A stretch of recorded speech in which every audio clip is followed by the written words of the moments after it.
Happy Halloween, ghouls and gamers, and welcome to Select and Start, the podcast about meaningful and dismemberable video games. I'm your host, the Crypt Keefer, and every episode I bring on a guest who selects a game that made an impact on their life and death. I have a delightfully devilish guest with me tonight. He is the co-showrunner of the show Spice, the Savannah-Pooler Indie Comics Expo. He's also just a wonderfully talented person and man. He ain't my boy, but the brother is heavy. It is my good buddy, Roman Fruehan. Roman, how are you doing today? I'm doing great. I didn't expect you to hit me with the Gone Guru lyrics right off the bat. If I don't do it now, when will I be able to do it? Yeah, exactly. Yeah. I'm excited to talk to you about one of your favorite games today. Before we talk about that video game, though, we do have to touch base. This is your second time you've ever been on the show, and we don't need to check your gaming credentials here at the top. A gamer you are, a gamer you'll remain. Any doubters are welcome to listen to your previous appearance where we covered the Warriors video game. Yeah. One of the best. Yeah, but I did want to talk about something spooky today because this is our Halloween special.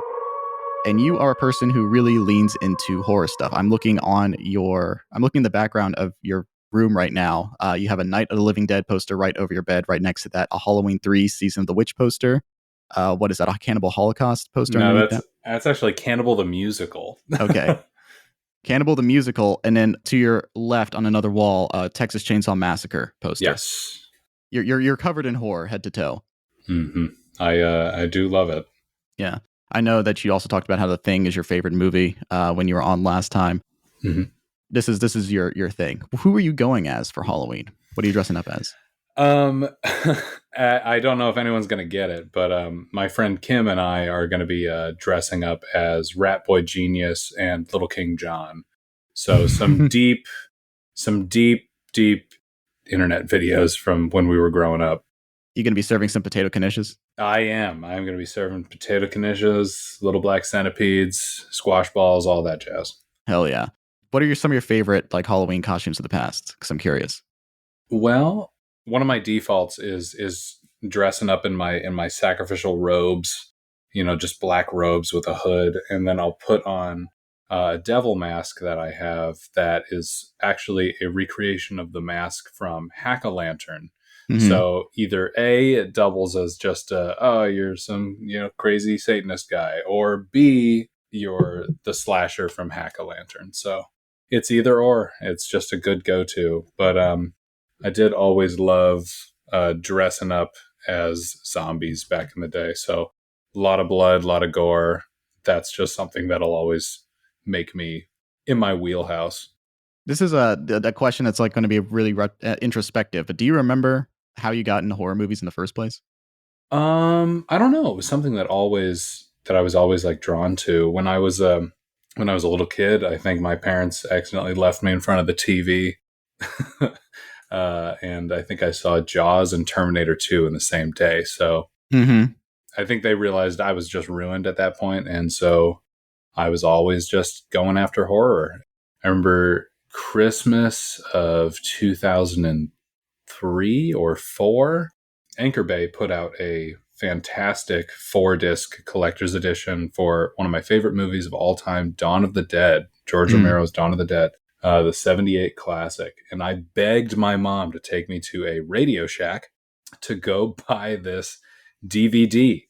And we did. And I still to this day have no idea how I found out that movie existed. But I mean, I don't know how. I must have seen it in a catalog or something. I was 10 years old. So yeah, I don't know. That A, that's when I started collecting movies. B, that's probably when I became obsessed with zombies. And it was a really great year for zombies too. You had the Dawn of the Dead remake coming out then too. Shaun of the Dead was coming out. Hell yeah. 28 Days Later was coming out. I think that was around the time one of my favorite zombie comedies, Dead and Breakfast, came out at around that time. So just a really good time to be a little kid who was really into zombies. Jesus, yeah. Dead and Breakfast was 2004 too. Wow. Yeah, so a hell of a time. Thank you for that. That's a very sweet story. But it's just also a very interesting one because I also remember your mom being you told this story on the Warriors episode 2. Your mom was very strict about video games with guns in them. You had to return Max Payne and things like that. Yeah, Max Payne, playing the Area 51 light gun game and coming home with those Namco gun cons, and my mom just being like, take it straight back to Fry's Electronics. So yeah, it's like I wasn't allowed to have toy guns growing up, so anything that I could build things out of, it usually just turned into a gun. So Hey, I mean, like, how many horror icons have a gun? Think about it. exactly. Yeah, it's fine. It's fine. So you also, during the holiday season, you will post things on your Instagram, recommendations for horror movies. You try to do it every day during the Halloween season. What's the spookiest thing you've watched this holiday season? Ooh, let me check real quick. There's one that I'm very excited to post about, and it should be easy enough, but I got to watch it again just to get it fresh in my mind. It's called Noroi the Curse. It is a Japanese horror film, and it's a found footage film, which I do not like found footage films. I think they're always done wrong. But when they're done right, they're amazing. Can you give me another example of a done right one? The original Blair Witch Project. Okay. That one set the standard, and it's pretty much perfect. There's another one called the McPherson Tape, which was probably one of the first found footage movies, and it was shot on tape, and it's about alien abduction, and I think it's done too well to the point where you're watching just like 80 minutes of a family's birthday party. Yeah. I think they were going so much into the realism that they forgot that they were making a movie, and movies are meant to entertain. And this one doesn't really do that in my books, but it's fun to put on the background at parties. And then there's an Australian film called The Tunnel, which is pretty good. It's my friend Sam's, one of their favorites. And Cannibal Holocaust. That's a film. It's a tough watch, but it's one of my favorite movies. And it is almost like half found footage, half an investigation of said footage. So a lot of people don't count it, but I do. Yeah. Ghostwatch is almost this. It's like a mockumentary style. Hell yeah. Ghostwatch rules. Because you were talking about the UFO abduction McPherson thing, and it reminded me of Ghostwatch, which like part of the horror is like those slow, mundane moments where they're just doing a normal show. Yeah. Yep. Absolutely. I do really, really enjoy Ghostwatch. That is a fun one to put on as well. There's a film, if you like Ghostwatch, you should check out the WNUF Halloween special. And it's like if Ghostwatch was a comedy. Yeah. But they did it very well. Yeah. I was just sort of setting you up to be like, you know, one of those, some people say like, oh, I don't love these. And then people are like, well, what about Blair Witch? And you gave me like 10 examples. So like okay. That's good. That's great. But talking about the one that you were just talking up a second ago. Oh, Noroi the Curse. Noroi the Curse, yeah. Yeah, Noroi the Curse, great Japanese horror film, found footage. It's about a news team investigating basically these spooky ghosts that are showing up on an old tape from a television show. Mm-hmm. And it's weird. It's like I'm trying to like skirt around so many things while talking about it because it's one of those films that I went in blind, and I'm so glad I went in blind. And a lot of people, they'll look the movie up on Google and it will just show you like the scary reveals to like sell the movie. And I'm just like, oh man, when I saw that blind, it freaked me the hell out. Like I saw it at the beginning of COVID, and I'd always heard about this movie because it always made a bunch of like top 10 lists, but there was just no way to see it. There was like an out of print DVD from Japan, and there's no way I was going to be able to get my hands on it, but COVID hit, and so I invested in Shudder, the streaming service, and sure enough, what was on Shudder as like a little exclusive thing, but Noroi the Curse. So it was like midnight, I got a bunch of extension cables. I had moved back in with my parents at the time, you know, because rent was getting jacked up by my landlord, so I was just like, I was out, I moved back in with my parents, and I was just watching a ton of movies. And that night I got a bunch of extension cables. I reeled them out into the backyard. I set up a TV in the middle of just this backyard of darkness. And I watched this movie, and it freaked me the hell out. It really did. So I highly recommend it. It just got put out on Blu-ray like a week ago by Arrow Video. They just put it in a box set with a bunch of other J-horror films. I think there's 5 movies in that box set. I bought it for this one. So if the other movies are good, that's great. But I bought it for this one movie. Yeah, that's bonus material, Yeah, it basically. is. It's all supplemental. No, Arrow's great. I love Arrows. I have the Arrow Warriors release. Oh, hell yeah. Yeah, that's great. Talking about the Warriors again. Let's talk about the Warriors again. Last Okay. time you were on the show, we talked about the Warriors, a 2005 video game based on the 1979 film directed by Walter Hill, based on the 1965 novel by Sol Urich. Mm-hmm. That's a film and a game that mean quite a bit to you. Are you aware that there is a musical concept album co-written by Lin-Manuel Miranda based on the Warriors movie? No. This came out last week as of the time of this recording. It is a remake of The Warriors told as a concept album over, I think it's like an hour and 20-minute concept album. I'm looking this up right now. I was hoping I could surprise you with this because I don't know. Wow. It exists. It's just called Warriors. Aissa Davis and Lin-Manuel Miranda co-wrote it together. Apparently this has been like kicking around in his brain for like 14, 15 years. And it just came out. He just dropped it as an album. And it's got some fucking talent on it. I'm in. I don't want to talk about the whole thing. I want you to check it out and tell me what you think in private, because I don't want to like litigate Lin-Manuel Miranda on the podcast, because people feel all over the place about him. Yeah, I mean, I'll check it out. Like, if anyone made a concept album about one of my favorite things, I'll definitely check it out. Yeah, I mean, like, I know that you love musicals. I know that you are like a theater nerd like me. Yeah. And I would love to talk about this for you. The only thing I want to say about the podcast is this detail was enough to be like, I'm going to check this out. I haven't sat through the whole thing yet, but this was worth checking out. Lauryn Hill is the voice of Cyrus. Yeah. Like, that's enough to at least like make me listen. That is enough to make me listen. That's awesome. Yeah. So I just want to make you aware. And James Remar and David Patrick Kelly both play cops in it. You're kidding me. It's always so much fun to see James Remar doing things. I don't know why James Remar has never really been like a main, like in everything he's in. He's always either like the bad guy or a side character. Sometimes he gets close. Yeah. But man, somebody put James Remar in the front. You know what I'm saying? Yeah.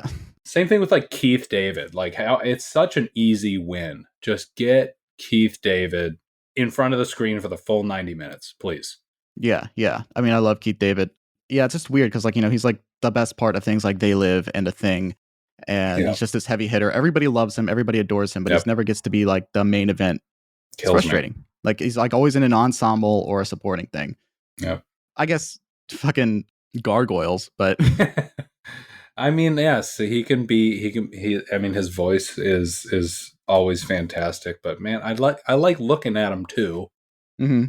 I need some Keith David in my life. Yeah. Young Keith David's so fucking hot. Anyway, but like James Remar's having a bit of a moment right now because I keep seeing him in things. He was just in Oppenheimer as one of the white guys. Oh yeah. He was just in, I saw Transformers 1 a few weeks ago with Avery and a bunch of people, and he voices Zeta Prime in Transformers 1. And he was just in Megalopolis, apparently. Wow, I think the last time I saw him on screen was in Django Unchained. Mm-hmm. And he played two totally different characters in it, so I was very happy to see that. Hell yeah. Anyway, back to spooky things. Let's talk about spooky horror video games. What are your favorite horror video games? Man, that's an interesting question. Just because it's racking my brain for a second. I guess like the first one that I really like finished and was like, this is something that I'm going to be playing for the rest of my life is the original Resident Evil 3. Mm-hmm. I loved that game so much that I put it, like when I was a kid, I made a glass case for it and I stuck it in that glass case, and on the glass case it said break in case of zombies. So I was just like, man, I'm never going to play my PlayStation 1 ever again, so I stuck it in this case. Sure enough, I moved to Savannah and I still had that glass case, and I was just like, I'm going to be playing this forever. So I broke that thing open and I stuck it on my shelf. So I freed it. So I think Resident Evil 3, I didn't even play Resident Evil 2 until later in my life. But Resident Evil 3, Resident Evil 1, the remake specifically, when that came out on the GameCube, I was just like, that's great. I can't wait for it to come out on the PlayStation 2, and it never did. So whenever it launched on Steam, I was like, that's great. So that I'm pretty sure is the perfect Resident Evil game for me. 3 will always be my favorite, the original 3, but the 1 remake is perfect in every way. I could watch it like a movie. It's great. I really enjoy the first Silent Hill. I think that one is perfect. It is a perfect story. Two is great. Two is amazing, and I understand why it keeps getting remastered and remakes, because it's got Pyramid Head in it, and a lot of people think Pyramid Head is hot. So Pyramid Head. Sorry, let me process that. Yeah, no, I know that people are aware. Yes, I think I context. Yeah. So I don't think people should think Pyramid Head is hot, but you can't choose what people find hot. That's what the whole Monster Fucker program's about. Yep, he's got some abs.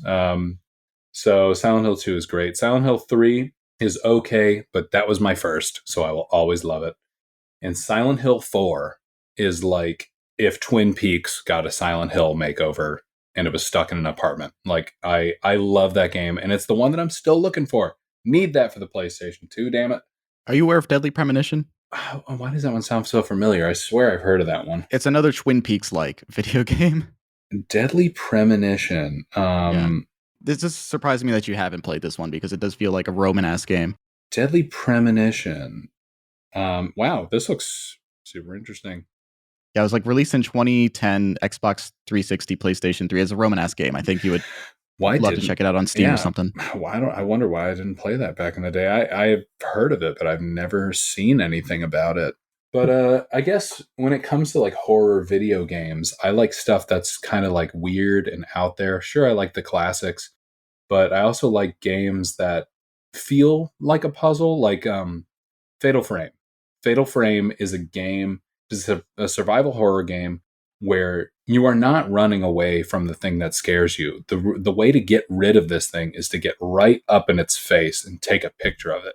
Genius. Absolutely genius concept. I love it. Yeah. Super weird pre-survival horror is a game called Overblood that I really enjoy. It's a sci-fi adventure. Like, that's what it was labeled as before Resident Evil coined the term survival horror. It is very tough to play because the controls are so terrible, but it is an interesting story. There's mystery. The voice acting is probably worse than the original Resident Evil, which I love. If it's got bad voice acting, I want it. And I still haven't beaten it yet, but it is very fun. And you have a little Metal Gear sidekick named Bebo, which I think, Bebo. He's just like you wake up from stasis, and the only thing that you find that's like sentient is this little tiny robot named Bebo that looks like Otacon from Metal Gear Solid 4. And it just keeps beeping at you, and you're just like, so what am I supposed to call you? Beep, boop, beep, boop. Is that all you can say? Well, I guess Bebo's your name. It's great. I love it. I haven't even seen a picture of him yet, and I love Bebo. I love Bebo. He's great. Hell yeah. Yeah, if you love terrible voice acting, let me again point you at Deadly Premonition. Oh, perfect. You just take it easy. I'll bring your coffee out in a moment. Thank you, Polly. I have to warn you, though, I am very particular about my coffee. The very best you have, please. I understand. I'll be right back with it.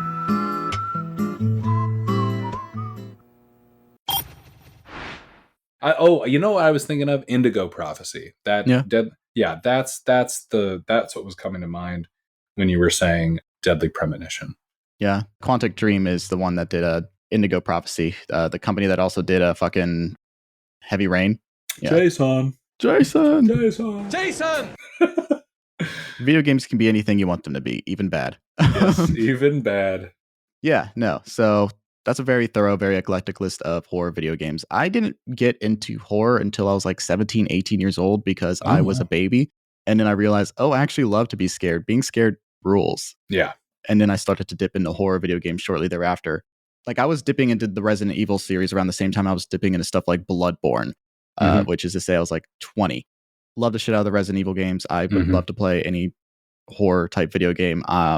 It's just a great genre, and I'm always looking for recommendations. And people talk up the Fatal Frame series all the time. It's a very interesting one. And I really like you describing it as like a inversion of that thing where you have to get up in something's face to really embrace it. Yeah. That's something I really like about this game that we're going to talk about, is how Dead Rising kind of plays with horror tropes in a comedic sort of lighter way. Oh, yeah. But that's getting ahead of ourselves. Yes.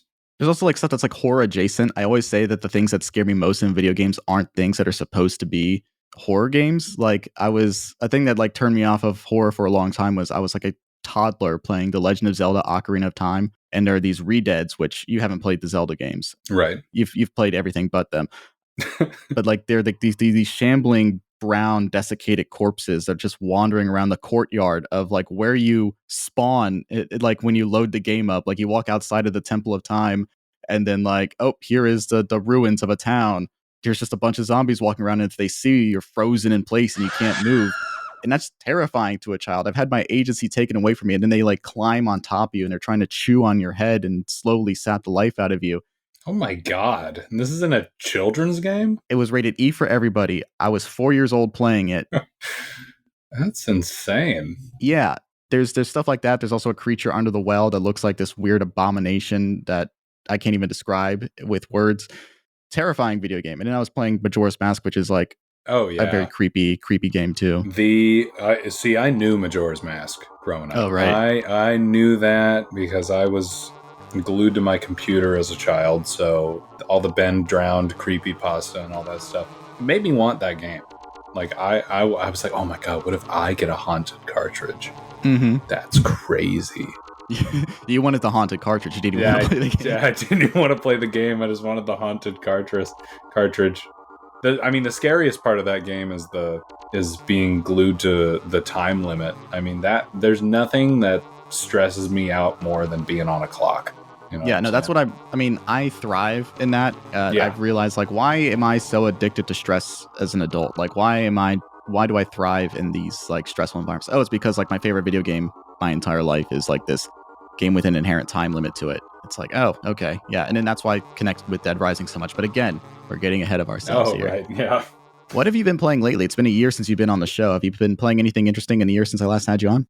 I don't know. I think some of the recent games that I've been going through have just kind of been comfort games, like the Puzzle Bobble series. I've just been shooting little colored balls and getting high scores.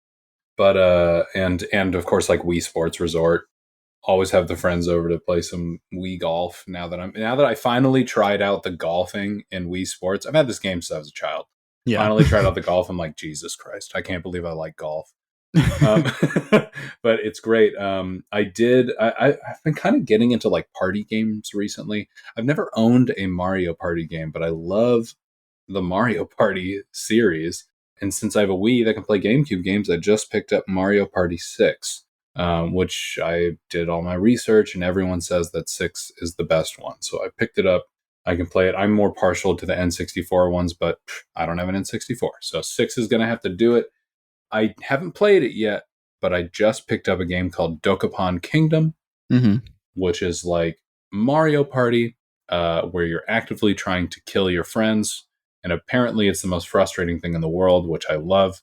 It's also interesting because it's a game that's meant to be picked up and played for a couple of hours with the same group of people. And then you're supposed to like revisit it on another playthrough like the next week or something like that. So like a D&D thing? It's like set up like D&D or like Risk Legacy or something like that. It's very, very strange. So I found a sealed copy while I was at Dragon Con, and I was like, you know what, I'm going to splurge. I got that and Gauntlet Dark Legacy to play with some people eventually. I don't know when I'm going to get around to it. I don't know when I'm going to find, a 4-player group of people that will commit to this thing. But you know where I live. Yeah, all right. Yeah, we'll do it. The guy with the video game podcast. Yeah, I'll play some weird shit. some Dokapon Kingdom. Yeah. But and I finally beat Eternal Darkness. Speaking of horror games, I finally beat it. What an incredible game! What an incredible game. Yeah. Again, you've never played a Zelda game. You have played Eternal Darkness on the GameCube. Yes, on the GameCube on the Wii. That's how There you go. So really just my golden standards. I had to find a new multiplayer game to play because for some reason Hunt Showdown just went through a huge update, and for some reason it just crashes on launch now, which is weird because my computer meets all the specs, but it's weird. I can't launch the RoboCop game. I can't launch Red Dead Redemption 2, and I can't launch Hunt Showdown. So some computer frustrations with those, but Maybe I'll get back into Deep Rock Galactic. Who knows? Yeah. I'm sorry that you aren't able to play such seminal games. I just know that you would love the RoboCop game because it does actually kind of evoke the tone and the weird offbeat nature of the whole thing. I appreciate what it was going for. I cry every time I think about not playing that game. All right. Well, we won't make you cry on this podcast. We want to make you cheer.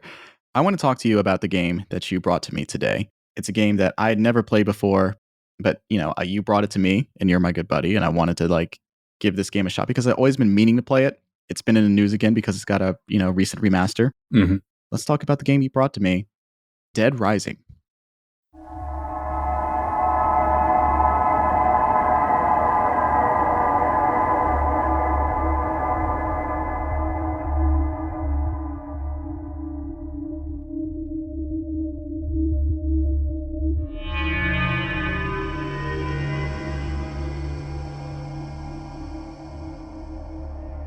Dead Rising is a zombie-themed action-adventure game developed and published by Japanese video game company Capcom, known for developing and publishing iconic franchises such as Mega Man, Monster Hunter, Street Fighter, and fellow zombie game franchise Resident Evil.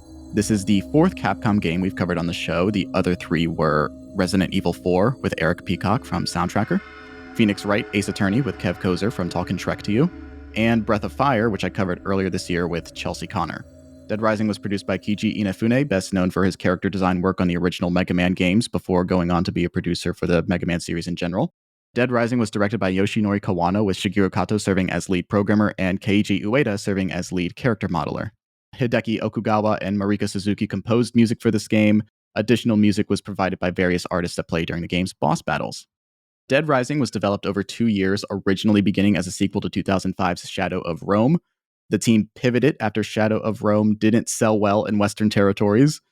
They instead pivoted to a zombie game set inside of a large shopping mall. The game differentiates itself from Resident Evil, Capcom's other zombie-forward franchise, by focusing less on survival and limited resources, and going for a more sandbox approach, giving the player countless options in how they can kill zombies. This approach of being able to use virtually anything as a weapon also led to the game having a lighter tone, being much more comical than Resident Evil and other horror franchises in general. The developers also took advantage of the advanced hardware of the then brand new Xbox 360 to emphasize the size and the severity of the zombie outbreak, reporting that up to 800 zombies could appear on screen at the same time. The game's setting, in a shopping mall, invites comparisons to George A. Romero's seminal zombie film, the one you mentioned earlier, Roman, Dawn of the Dead, which originally released in 1978 and had a remake written by James Gunn and directed by Zack Snyder in 2004, just 2 years before this game would release. Despite the shared setting and overlapping themes, the game's story is fairly different. And talking about that story, it is September 19th. Freelance photographer Frank West is looking for the scoop of a lifetime. He's covered wars, He receives a tip that something big is happening in the quiet, unassuming town of Willamette, Colorado. Since the town is under some kind of military quarantine, Frank enters the town via helicopter and observes the citizens of the town acting as a violent mob. At first, it appears to be a riot, but as he sees more and more incidents, it becomes clear that something stranger is happening. He asks the pilot to drop him off at the Willamette Parkview Mall to get a closer look at the action. After the helicopter drops him off at the mall, okay, maybe it is a little bit like Dawn of the Dead, actually. Just a little.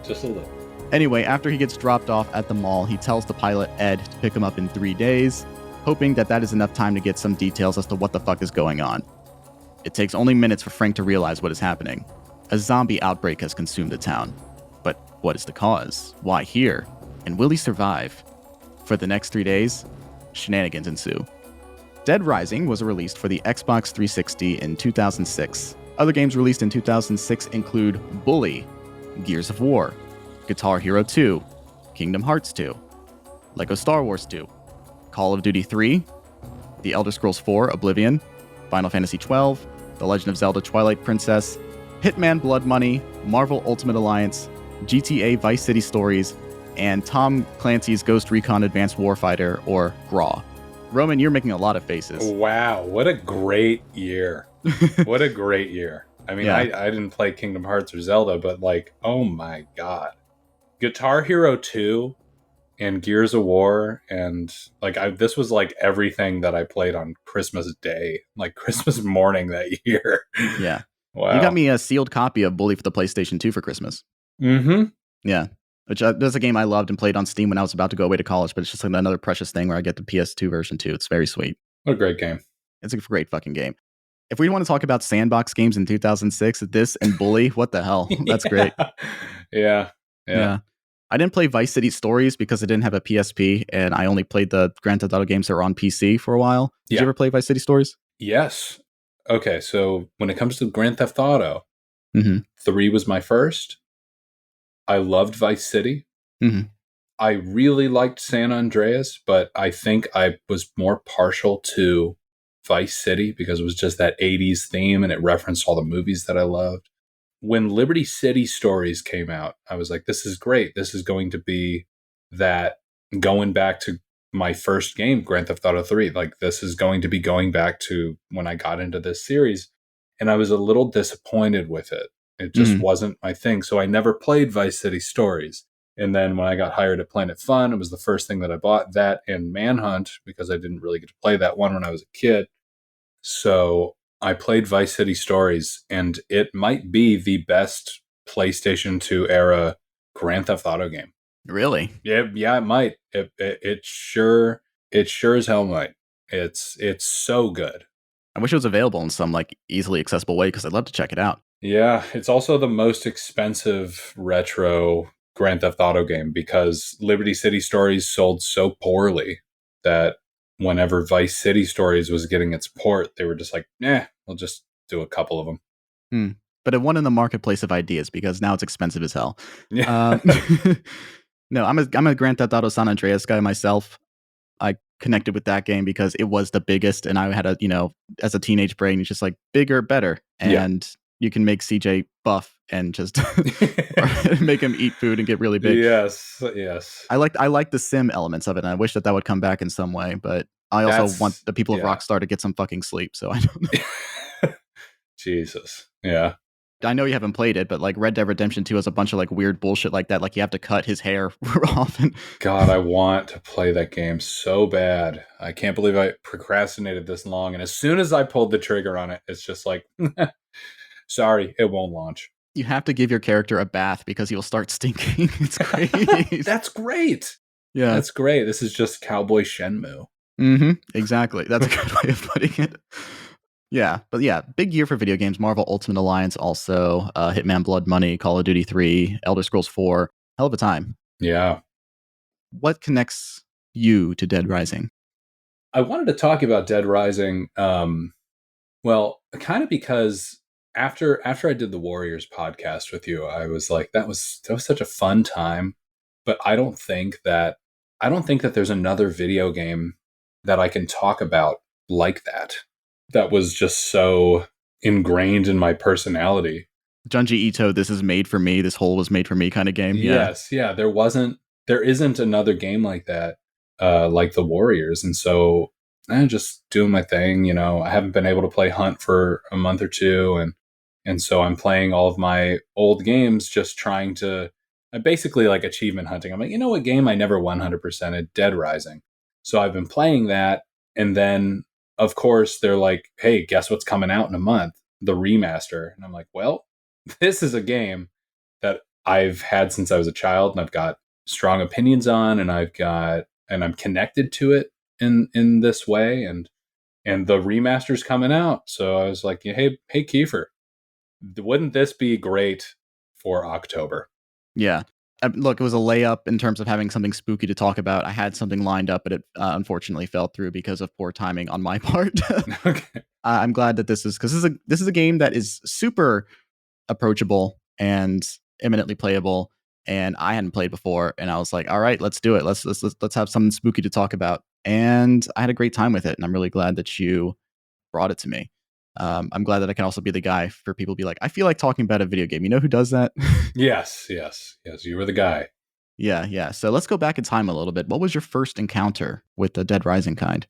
I believe the Game Informer magazine. Let me see which Game Informer that was.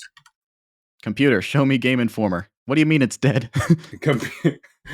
Computer, show me Game Informer 2006. Can you pull up Celeryman? Yeah. Can you give me Hat Wobble? Was it Game Informer? Whatever. I'm not gonna find the. Game Informer issue 161. I believe that was it. It was September 2006. Wow. I saw that Game Informer magazine, and they had a little review in there.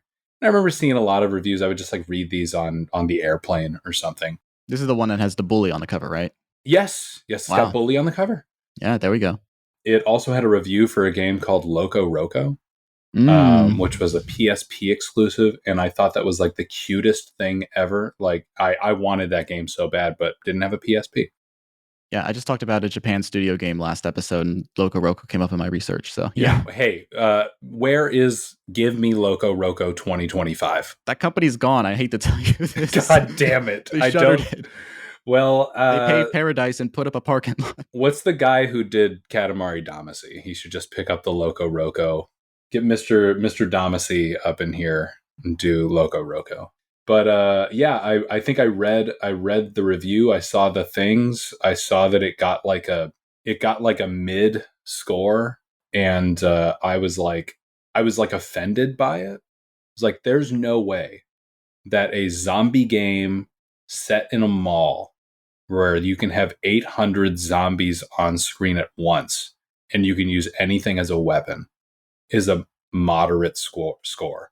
So I got the strategy guide and I read that like a book. Like, I mean, I didn't even own the game yet. I bought the Brady Games strategy guide at a GameStop, I think. And I read that strategy guide every day at school, at recess. I actually got in trouble at school by one of my teachers because I was not supposed to be reading it. And so he confiscated it for a little while because I was reading a book about an M-rated video game. But I still to this day have the strategy guide right here. Oh, shit. And I still like read it and everything. When I was playing through it again, every time I open up this game and decide to play it, I use this strategy guide. It's fantastic. It's got great pictures. It's got all the stats for every weapon. It tells you like what you can combine foods into. Like, I mean, it's just a fun read. I don't know why. That's the thing. I did the same thing with the Half-Life 2 strategy guide. I just love it. I only had a handful of strategy guides, and it was always for like the weirdest shit, like Dragon Ball video games or something like that. But like, it is an art form I always appreciate it, and like, you never forget the one that you're closest with. Just flipping through something when you're like bored at school and would rather do anything else but be at school. I relate to that.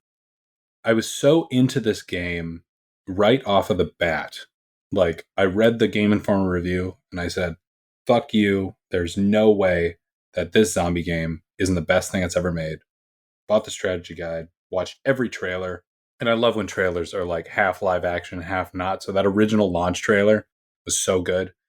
But eventually when I got the game for the Xbox 360 and I played it, it was so hard and so stressful that I never ever like got the true ending as a kid. I never saved every survivor. I was never able to unlock the game's full potential. But I played the shit out of that game, even if it was just to start it up and fail all the missions and then just run around and kill zombies. I remember in like 2007 or something like that, like me and some of my friends, we would be at like sleepovers and we would just be exploring the mall and talking about little secrets that we both found. Like my friend Austin loved this game just like me. And like we were talking about, it was just like, oh, did you find the katana hidden on top of the like awning, like right by the Smoothie King? And we're like, what? No, but did you find the hidden Uzi that was in the unfinished fountain in like Paradise Plaza? Oh my gosh. So it's just fun talking about it, like talking about it in the schoolyard. Like it was like the next Game of Thrones episode or something. But then eventually, I just kind of like fell off of it and never touched it again, and always talked about just like, oh, it was so janky, but I really liked it. Nah, I never got the ending, but I read the strategy guide all the way through, so I know the story. And then I think in like 2015 or 2016, it was released on PC, and I was just like, hell yeah. And just graduated college, so I was like, yes, I'm going to get this, and I'm going to play it all the time. And I did. And it was one of those games where it's like I play it through once a year. And recently I've just been playing through it a lot. So just kind of serendipitous that the remaster was coming out like in the middle of me like trying to achievement hunt all the achievements I was never able to get. They like surprise drop Metroid Prime remastered like right after I just finished playing it to talk about it for the episode. Like I literally recorded the episode and they surprise dropped it and I had to edit in like I have to talk about this now. Yeah. Whoops. Yeah, that things happen like that. But this is a very special and very unique game, and it's coming out in like a very transitional time in the video game industry where people were still sort of like throwing shit at the wall because we didn't really have like a universal standard for like what a sandbox type game is or just like a third person video game in general. Like Resident Evil 4 is so revolutionary and medium defining, and this is the same Capcom is the same company, but this is a different studio and they're like in the middle of production when Resident Evil 4 comes out. So this isn't even influenced by Resident Evil 4 so much when it's doing its own zombie thing.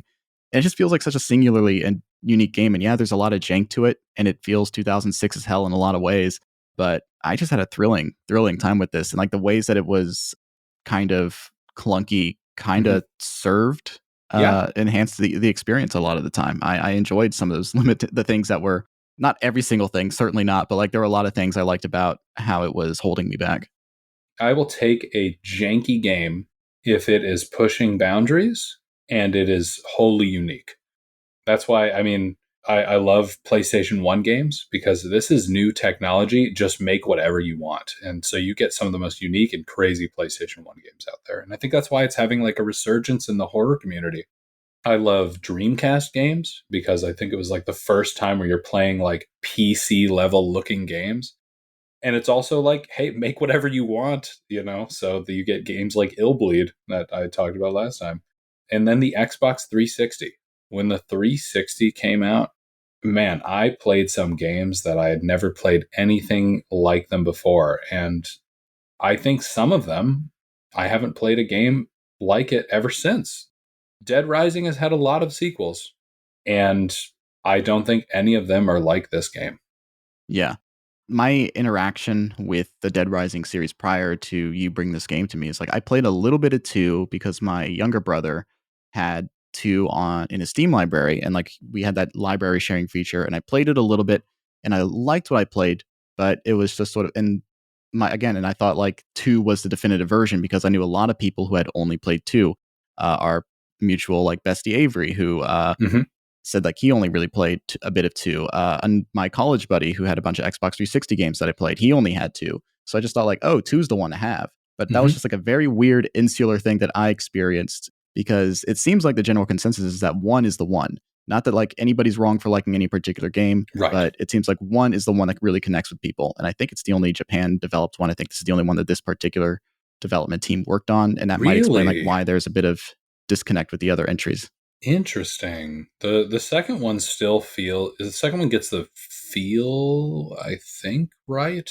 So I figured it was the same team. Capcom, it's a Vancouver team, Blue Castle Games, now known as Capcom Game Studio Vancouver. I think Inafune, who was the producer in the first game, still produced the second one.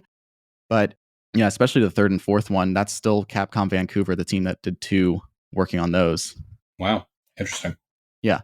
But we'll talk a little bit more in detail about Dead Rising in a moment. I want to talk to you a little bit about how this game is available for people who want to check it out. In that segment I do every episode, No Country for Old Games.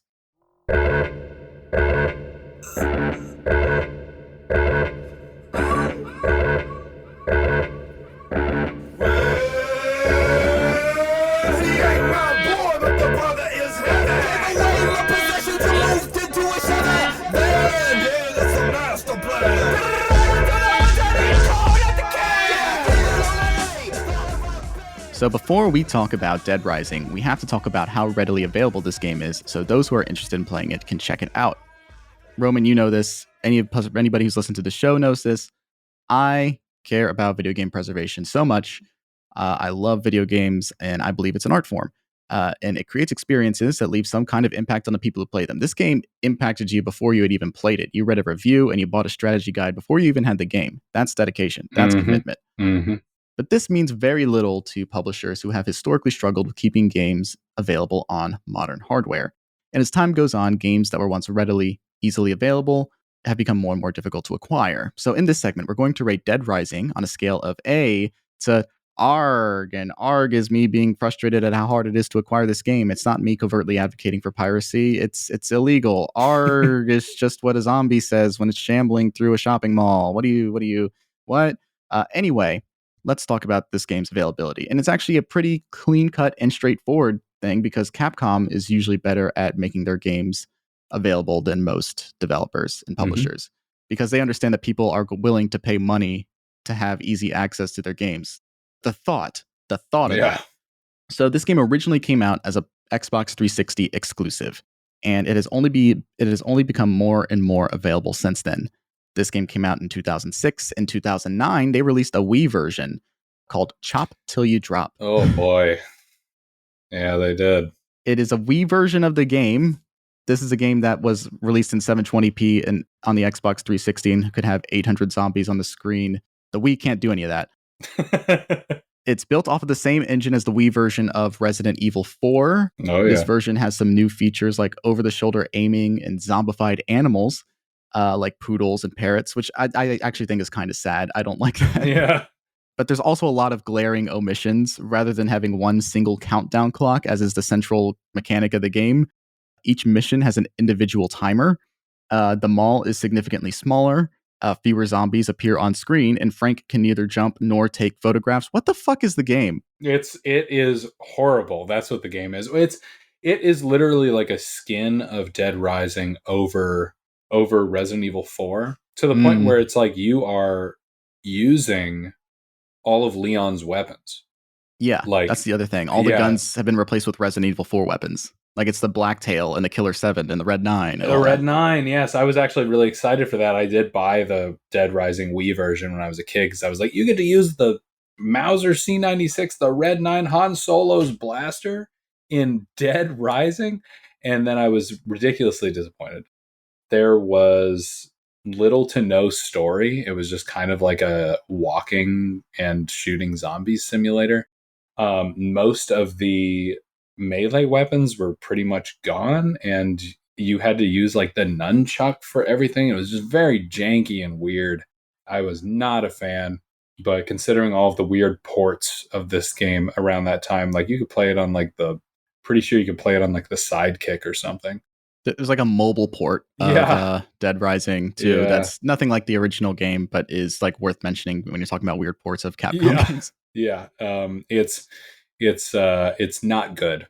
I do know some people that are partial to it because they grew up with it, but yeah. No, like everything I read about the Wii version, it's like you kind of just like wanted to put a game called Dead Rising out on the Wii. And I'm sure people who never played the Dead Rising on the Xbox 360 and only had a Wii, maybe they like the game because there's a relationship that a hostage situation, as I like to call it as a former Nintendo partisan. I still love Nintendo, but like I don't subscribe to the console wars. That's just consumerism.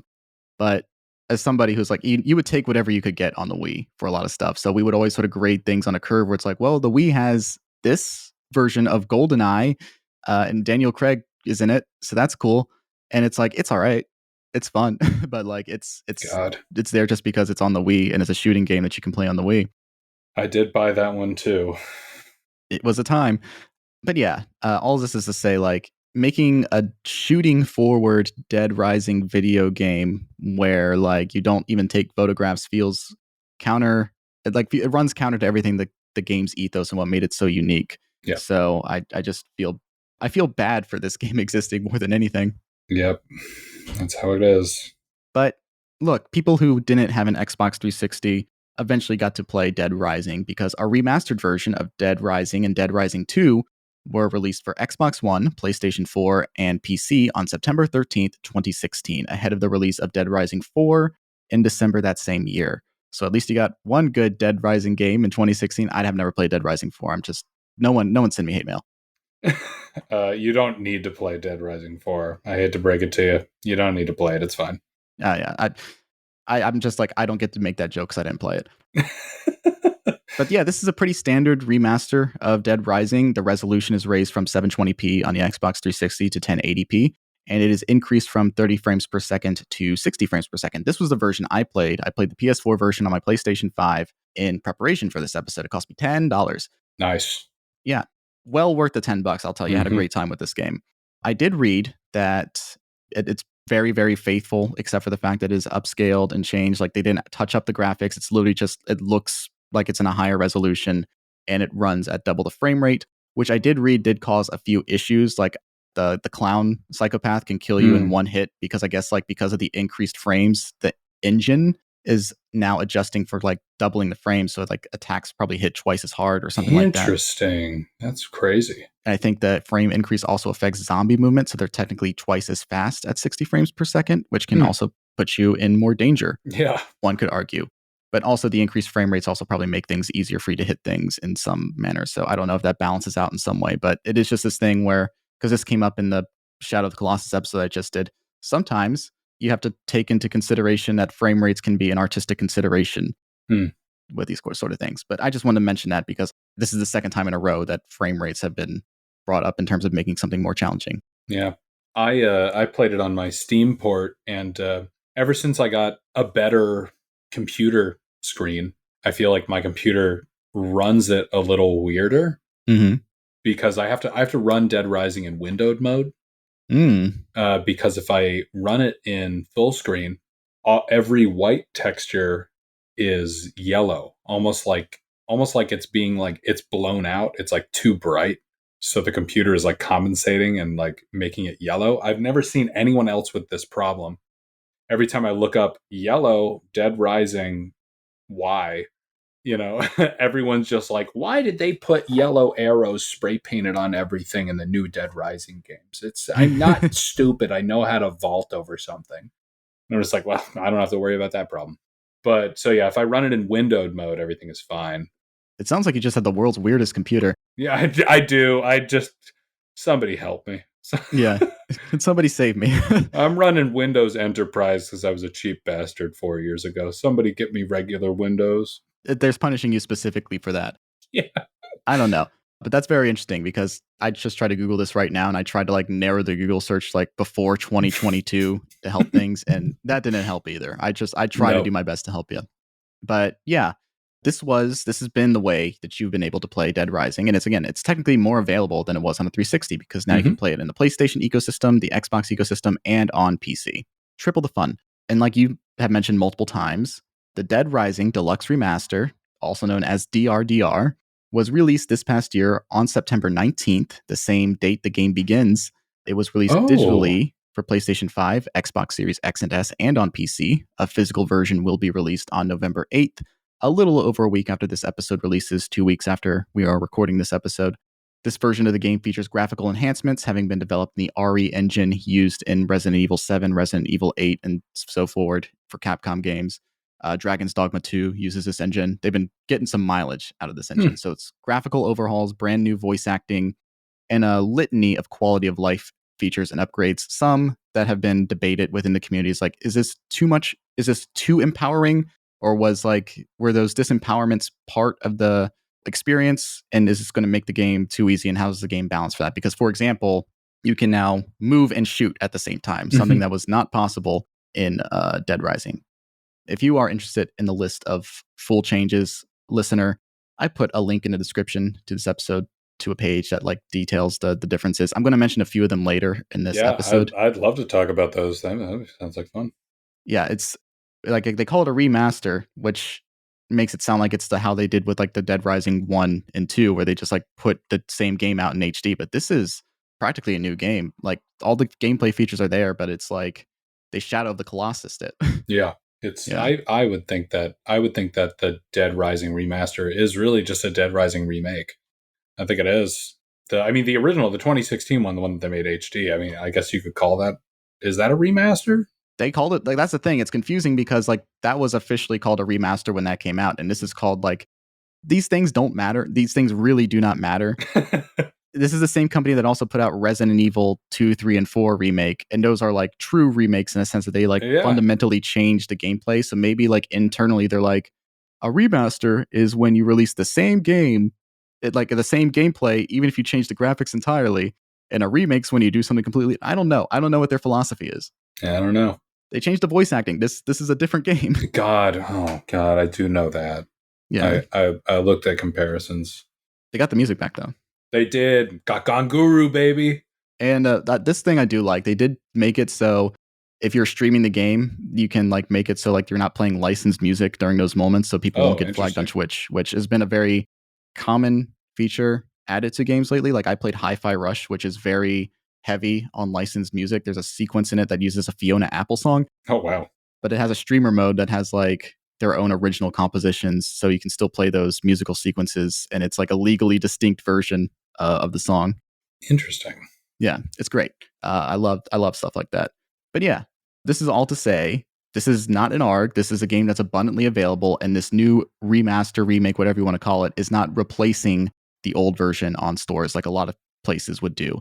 The Silent Hill 2 remake came out recently, and that's been controversial in the lead up to the release, not because, oh, they're remaking Silent Hill 2, how dare they, less so than like there's no legal way to play there's no legal way to play Silent Hill 2 right now anywhere. You can play the original Resident Evil 2 in certain places online. You can play the original Dead Rising places online. You can't find a legal way of playing the original Silent Hill 2, so that makes it a little weird. But Capcom, again, we'll fucking take your money if you will give us your money. Yes. You want to play this jankier version? Hell yeah. There you go. $10. I'm asking for $10, and I gave him $10. I gave him $10. I could have played the remake when you asked me to play this, but I wanted to play the original. Yeah. But yeah, this is not an ARG. It is only more available, if anything. I'm hesitant to give it a full A, simply because, like, I don't know. Maybe it could be a little bit more available if you like ported it to additional consoles or like different. I know that there are physical releases for the 2016 remaster, right? Yeah. Yeah. It's not hard to play this game digitally. You just have to make the space in whatever device you're playing it on. So check it out. You say you play the Steam version whenever you revisit it. Yes, I do. In windowed mode. In windowed mode, because everything white turns yellow. I'm playing it in piss. I'm playing it in piss mode. Yeah. Oh, God. I did want to take a time for you, let you off your leash a little bit to talk about availability on the movie side of things, because this is a game that does take inspiration from the 1978 film Dawn of the Dead. Mm-hmm. And somebody attempted to sue them over it. The company that owns the copyright to Dawn of the Dead. Yep. It's like an investment company. Like, why the fuck does an investment company own the rights to this? This is a bunch of shit. Because Richard Rubenstein, the producer of Dawn of the Dead and Martin, is an evil man. And Creepshow. Evil man that doesn't want anyone to play with his things. Mm-hmm. So you're off the leash. You can do whatever you want. You say whatever you want. God damn it. You know how hard it is to watch Dawn of the Dead?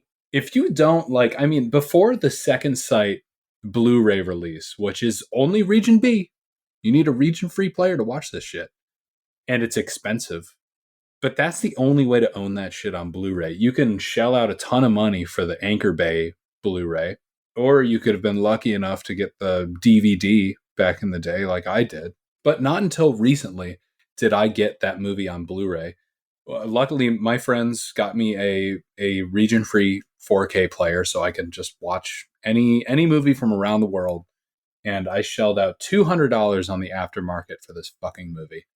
And Richard Rubenstein sunk in so much money. He's been trying to do it for years to re-release the original Dawn of the Dead in 3D. So he has spent so much of his money, like millions of dollars, sinking it into this movie from 1978 that was not even shot with the thought of 3D to be re-released in 3D. And guess what? Like, he finished it and then he never freaking released it in 3D because it was expensive for theaters to get the license to show it. So everyone has to do all this super sneaky shit to like watch that in Martin, which also doesn't have a Blu-ray release unless you want the extremely expensive and out-of-print Second Sight release, which I luckily got. Mm-hmm. Yeah, it's very noticeable on your wall because it's a big white... It's a big white box. I have to run that in windowed mode so it doesn't show up as yellow, but yeah. But Piss Martin. Yeah, Piss Martin. Which is actually, I have a funny Martin story, just to sidetrack. I went to, back when I used to work at the Alamo Draft House, I used to watch a shit ton of movies. And we did this thing called Dismember the Alamo. You buy a ticket, you watch 5 movies in a row. They're all like vaguely themed, like it could be a play on the Universal Monsters. So you watch a mummy movie called like Time Guardian, or like a shitty Creature from the Black Lagoon ripoff called Zat. But they were like, we have a very special 35 millimeter print to show you today. It is the movie Martin by George Romero. We do not have the rights to show this, so do not post anything on social media about this. If anyone asks, just say you watched the Martin Lawrence television show. But the print was so degraded, the entire print was tinted red. Like it was just sitting in a closet since the late 70s. Piss Martin needs to go to a doctor. Yeah, Piss Martin needs to go to a doctor. He ate a lot of beets. But it was actually kind of cool seeing that in red on the big screen. It's like a vampire movie, so it's like that, you know. But long story short, Richard Rubinstein is very, very... He's like Smaug sitting on a pile of gold, except he's sitting on the rights of two beautiful movies, two fantastic movies that the world needs to see. He's sleeping on top of George A. Romero's career. Yeah. Yes, he's sleeping on top of George A. Romero's career, which is funny because George Romero was such like a people person, and I want my movies out there. But these two movies are just hoarded away. Maybe Criterion will put out both those movies on 4K. Who knows? It's got to be someone like that. Because like I know that the licensing has gotten exorbitantly expensive because he lost $6 million of his own money doing a 3D conversion and nobody asked for it. Nobody asked for it. It was like, it was hot at the time. I think he did it like right after Avatar came out and he was like, holy shit, Avatar. And then he went all in on 3D, and then nobody really did 3D well ever since then until Avatar 2. So. He went all in right after Avatar.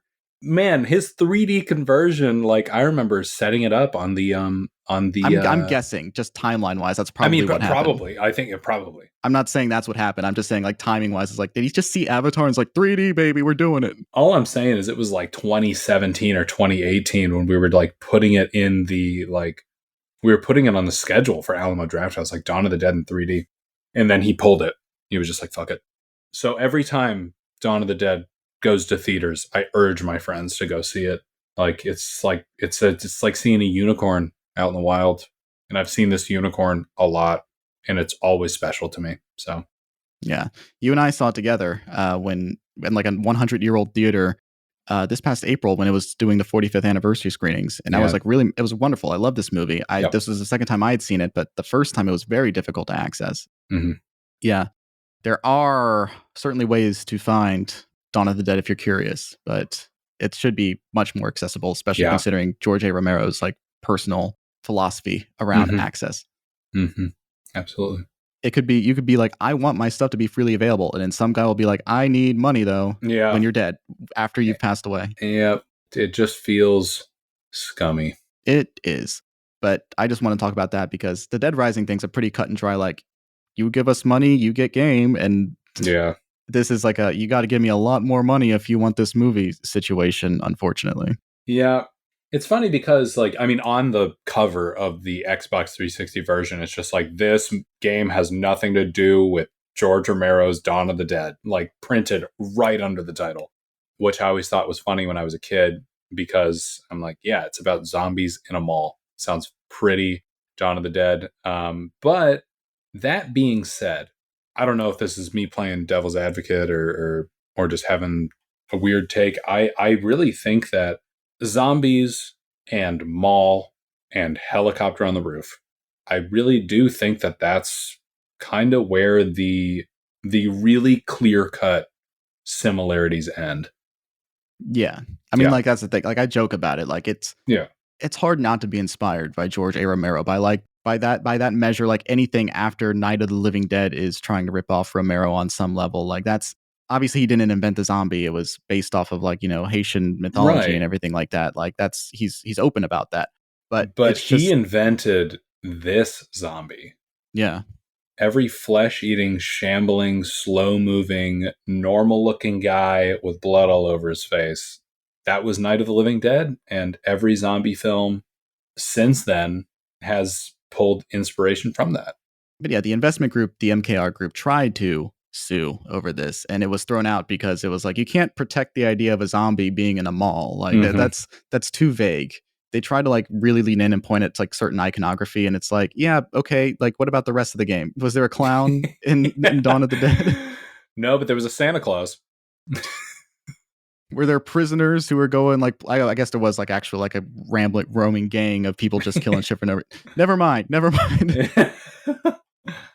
Anyway, the point is this is a wonderful game.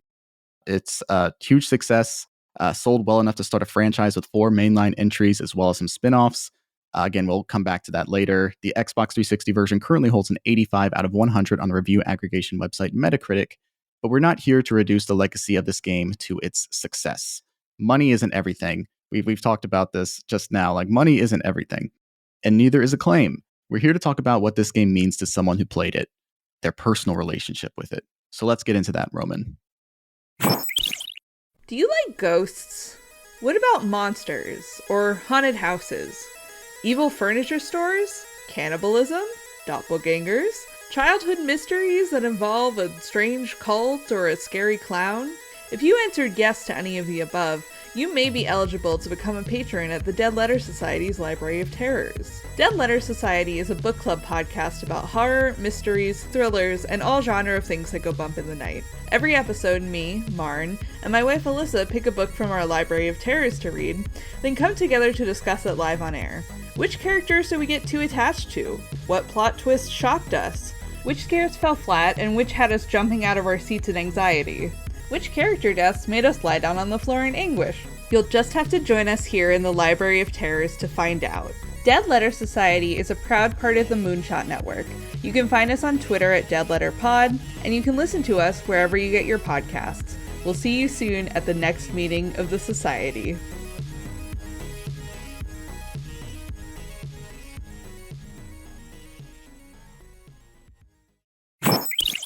Roman, what do you like about Dead Rising? And what does it do that you wish more video games would do? Oh, man. A lot.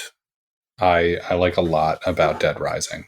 Not just because it's a zombie game set in the mall, but I think the storyline is so good and so weird and so unique.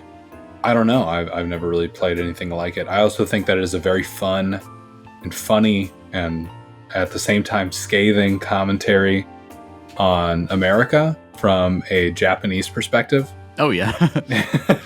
And I just think like ballsy, you know. I love it. And I mean that's what's so good about George Romero's movies, that they were always a commentary on something. They were always a social commentary on something. Oh yeah. And this game is no different. And I think it's great. I made a little list of all the things that make Dead Rising good. And I was inspired to make this list from one of my favorite YouTubers that doesn't post frequently, but when they do, it's an amazing video. It's also, talk about scathing, he is very critical of the gaming industry, as we all are. We love to be mean. We love to be mean. We do it out of love. His videos are edited so well that he just takes like interview footage of the developers saying one thing, and then he shows like gameplay of the game saying a completely other thing. And it's just like, man, everyone in the gaming industry are just liars and charlatans. I mean, so like the funny thing is, I don't think this is like a conscious narrative or anything like that, right? But like, it's so funny how like scathing this game is, you know, America, when it is a game that is desperately trying to appeal to America. Yeah. They made that Rome game and it failed because like they were desperately trying to appeal to the Western markets, and it didn't do very well there. And then like when they make a game that's like these fucking stupid Americans and their fucking stupid capitalistic excess, and they're just gross, smelly, disgusting consumers. And then America's like, let's fucking go. We love that shit. It's great. It's great. It's a great commentary on excess and consumerism. And I mean, like, the main story is these zombies were created as a weird byproduct of us trying to make cattle for consumption, because we eat so much in America. We love our burgers that we have to make these like super genetically engineered cows. And what did we make? We made zombies. Yeah. That's a perfect zombie movie premise too. Yeah, it's great. Yeah, the YouTuber that I was talking about, Crowbcat, Crowbcat, he did a great video on Dead Rising 4, when that was coming out, and ended up being terrible. Spoiler alert. But he was talking about, towards the end of the video, made a little montage of what made Dead Rising 1 so great. And I agree with him. And I love the goofy, unique storyline. I love the psychopaths. They're all extremely unique in their own way, and almost like plays on different sins, and it's how did this zombie apocalypse take these normal people and turn them into what they are that you are fighting. So some great unique psychopaths in that regard. The weapons, ordinary things, park bench, fire extinguisher, a broom, a mannequin, A soccer ball. a bowling ball, which if you bowl 10 zombies, you get an achievement. It's great. Yes. I just love the fact of turning ordinary weapons in a mall and anything. Playing through it this most recent time, I didn't realize, and I've been playing it since 06, 07. Like I didn't realize some of the things that you can do with these weapons. And I guess we'll get to that later, but, the whole limited time thing, I did not like when I was a kid, love it as an adult. Because at first I was just like, oh no, the game's like choking me into doing this one thing.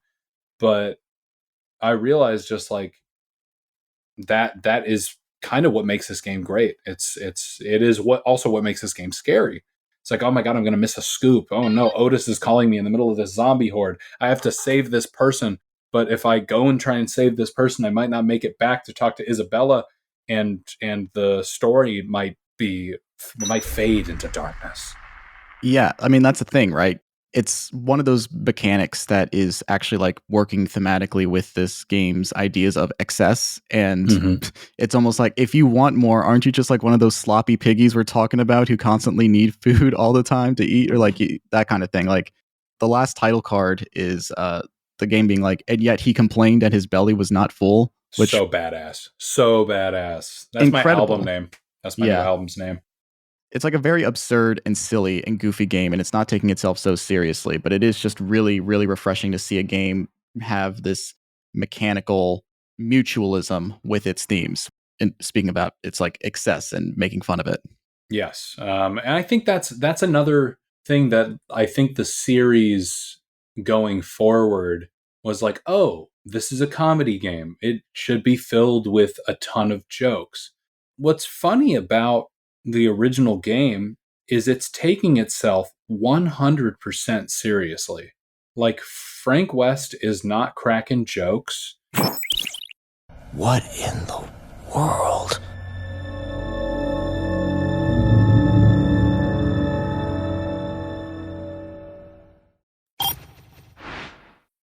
He's not surrounding himself with funny characters, but it's earnestness in such a ridiculous setting and situation and commentary.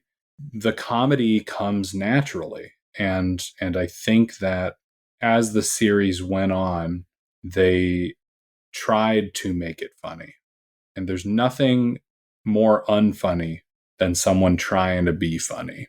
Yeah.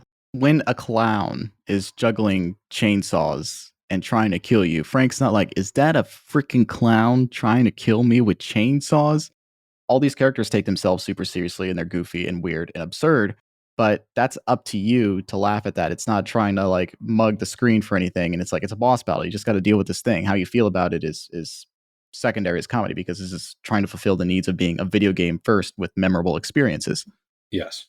I guess, like, speaking of Adam, yeah, he is a clown, and he's juggling chainsaws, and it's ridiculous, and he's launching balloons at you that are blowing you up. But like, you got to think about the situation that Frank is in going into that. He gets a call from Otis that's just like, hey, the little space rider ride in Wonderland Plaza is going apeshit right now. You got to get over there. I think there might be a person on there.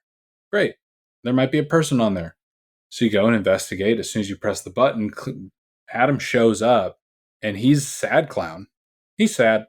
People used to laugh at him. But when the zombies came, everybody died. And now every time he finds a survivor, he puts them on the space ride to keep them away from the zombies. right, Gramps. If the line stops, then the zombies come back. And that won't be any fun at all.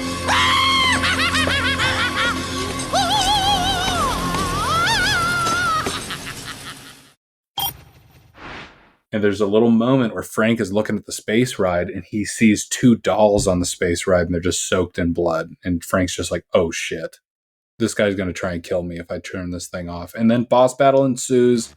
Great song plays. I think if that were written today, it wouldn't have been so serious.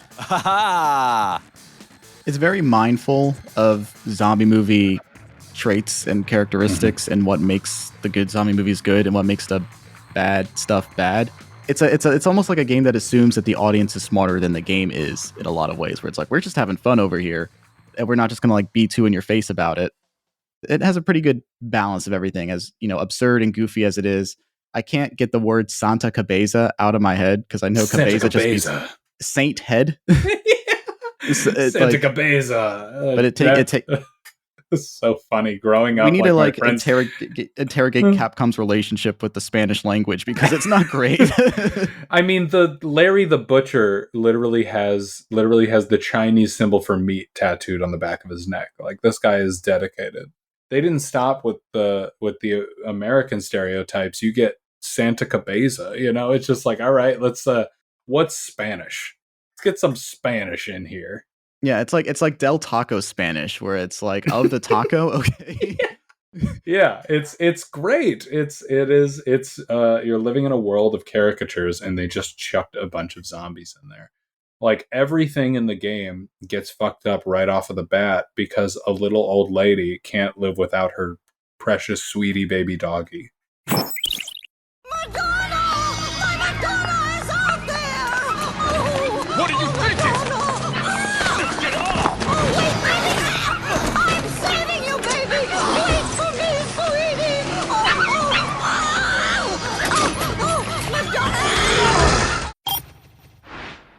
Yeah, certainly heightened personalities and everything. It does definitely have, as absurd as like the stereotyping gets, especially with the character Larry, which I think is one of the things that the remake changes.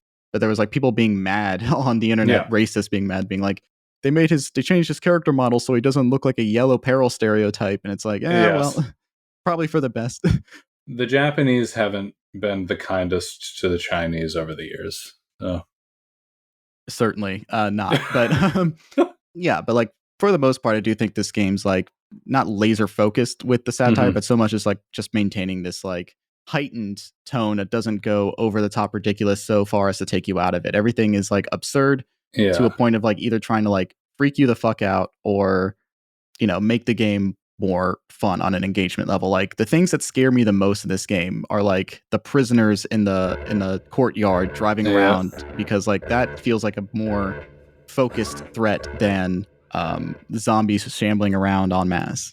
The Hall family were the psychopaths that freaked me out because they were just a little too real.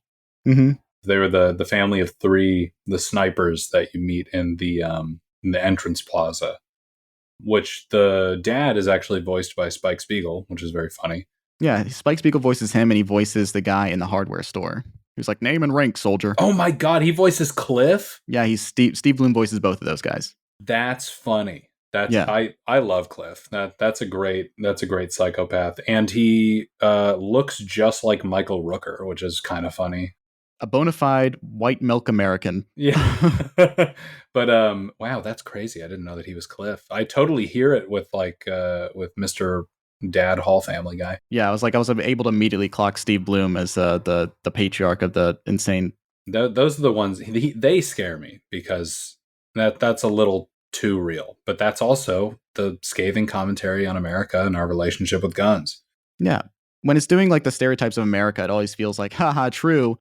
Because especially in the last 18 years since this game has been out, like this streak of right-wing vigilantism has just become more prominent as political tensions grow and increase. And like Colorado especially has been victim of a lot of like mass shooting events and like just a lot of right-wing sentiment growing. There's people trying to claim that like immigrants are taking over a small town in Colorado or whatever, trying to promote vigilantism online. It's like I'm reading about this and I'm playing a game where a dad and his 2 children are just sniping everything if it's alive or dead. Yes, I do feel bad for, I think his name is Thomas, one of the sons, Thomas. Because when it starts off, it's just like, it's just like, oh, there's one there. Go ahead and shoot him, Thomas. And it's like, but Daddy, that's not a zombie. That's a man. It's just like, well, it's our right as Americans to defend ourselves with our guns. And so... Using a firearm for self-defense is our God-given right as Americans, Thomas. Come on, Thomas, shoot.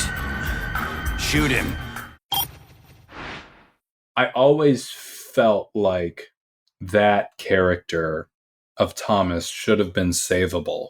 Like, it would have been a fun little Easter egg. Like, if you kill the other 2, Thomas will give up and you will be able to save him, like redeem him.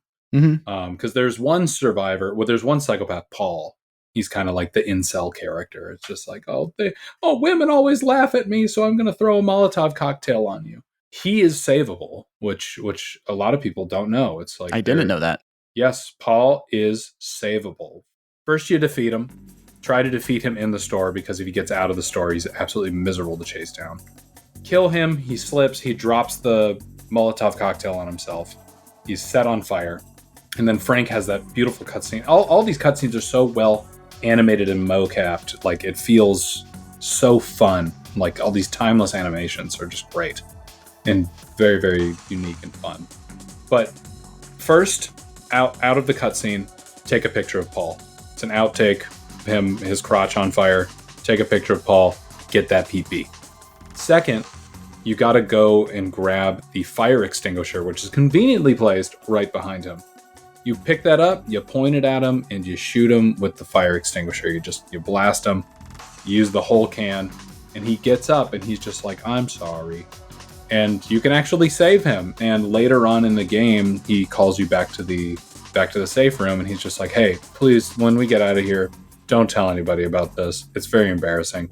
Here's a Molotov cocktail. So, yeah, so he gives you a weapon. I didn't have that interaction. That's really cool that the game allows for that, because there's lots of little things in there with, like, depending on like what survivors you save, like some of them will actually follow up with you.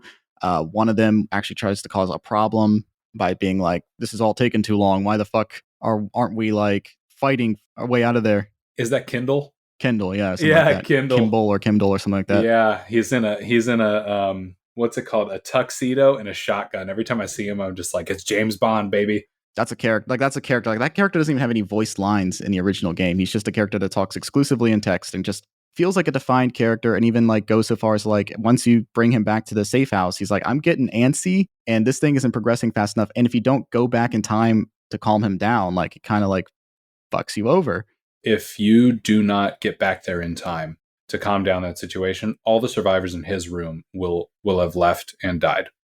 Yeah, which is, again, crazy, because this game is doing the strict time limit thing, and it's justifying it by not just like making it so like, oh, like, if you play the game well enough, you can do all these tasks that are being presented to you. Like, you can save all the survivors if you just like know how to manage your time well. It's actually like putting additional pressure on you by having things where it's like, hey, can you come back to the safe room and do this thing? Hey, can you come back to the safe room by this time so I can do this? Or like, maybe it'll benefit you, or maybe it's just to keep you from being punished. But like, either way, those are just like really good, mechanically engaging things that reward you and challenge you for trying to do so much.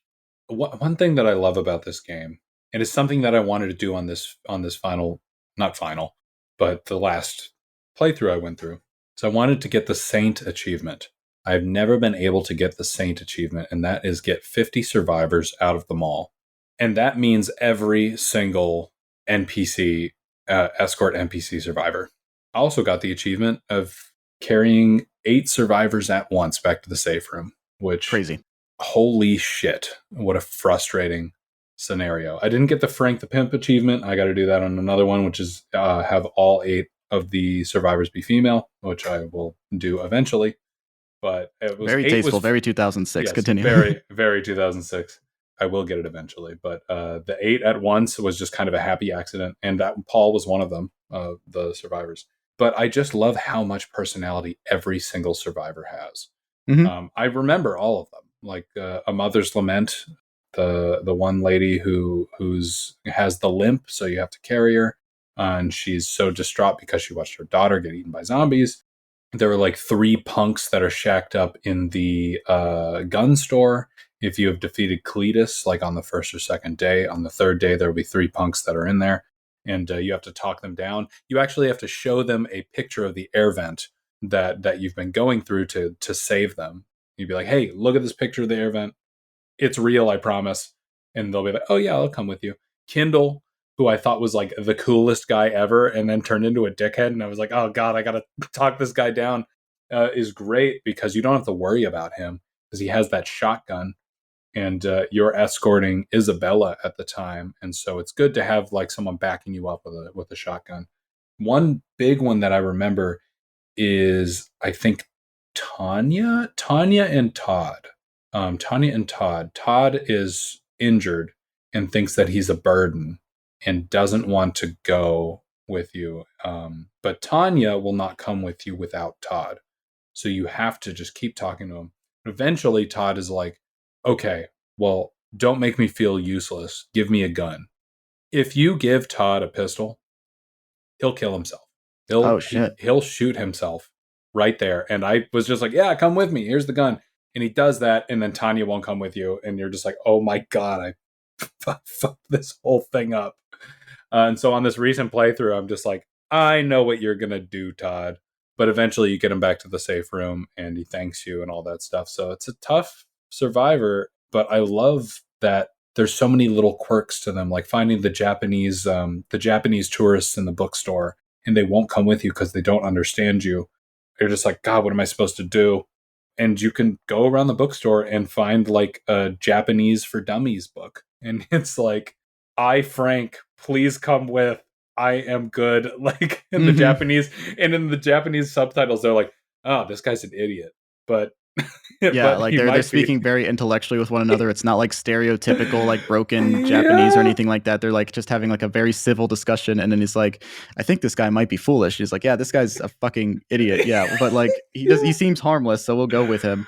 It's great. I love those guys. An issue that people commonly complain about with this game is like the behavior of the AI when you're actually rescuing somebody, because they are not the most focused on preserving themselves. And if you wander too far away from them, they'll just like sort of stand still, or they'll like bump into a wall and just keep bumping into a wall over and over again. I do wish the AI was a little better, but I think improving it significantly would diminish the point about how hard it is to save somebody. I totally get having better survivor AI would make the game more playable.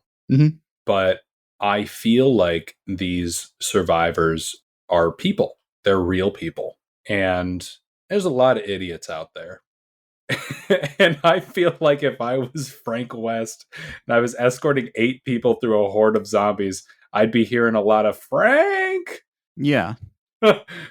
I agree. I just wish, I don't want it to be like tremendously better. I don't need them to be action heroes, but like I do want it to be better than like anytime they collide with a wall. Oh yeah. The collision detection, definitely. I have it like in my brain coming back through Paradise Plaza, like the perfect route for the survivors to go through where they won't clip on anything. Like that, I just have that in my brain. And then when rescuing more than one survivor at once, when you get up to where the safe room vent is to get back into the thing, they have to be up on that ledge. Yeah, they have to climb the ledge. They have to climb the ledge. If you've got 8 of them just running into each other right there, I missed my next scoop because they were just bumping into each other the whole damn time. Yeah, if I had more than 2 or 3 at a time, I'd just like wait for one to come up and then load the room, then come back and then just like, all right, next, come on, next in line. Let's do it. Anybody, please. God.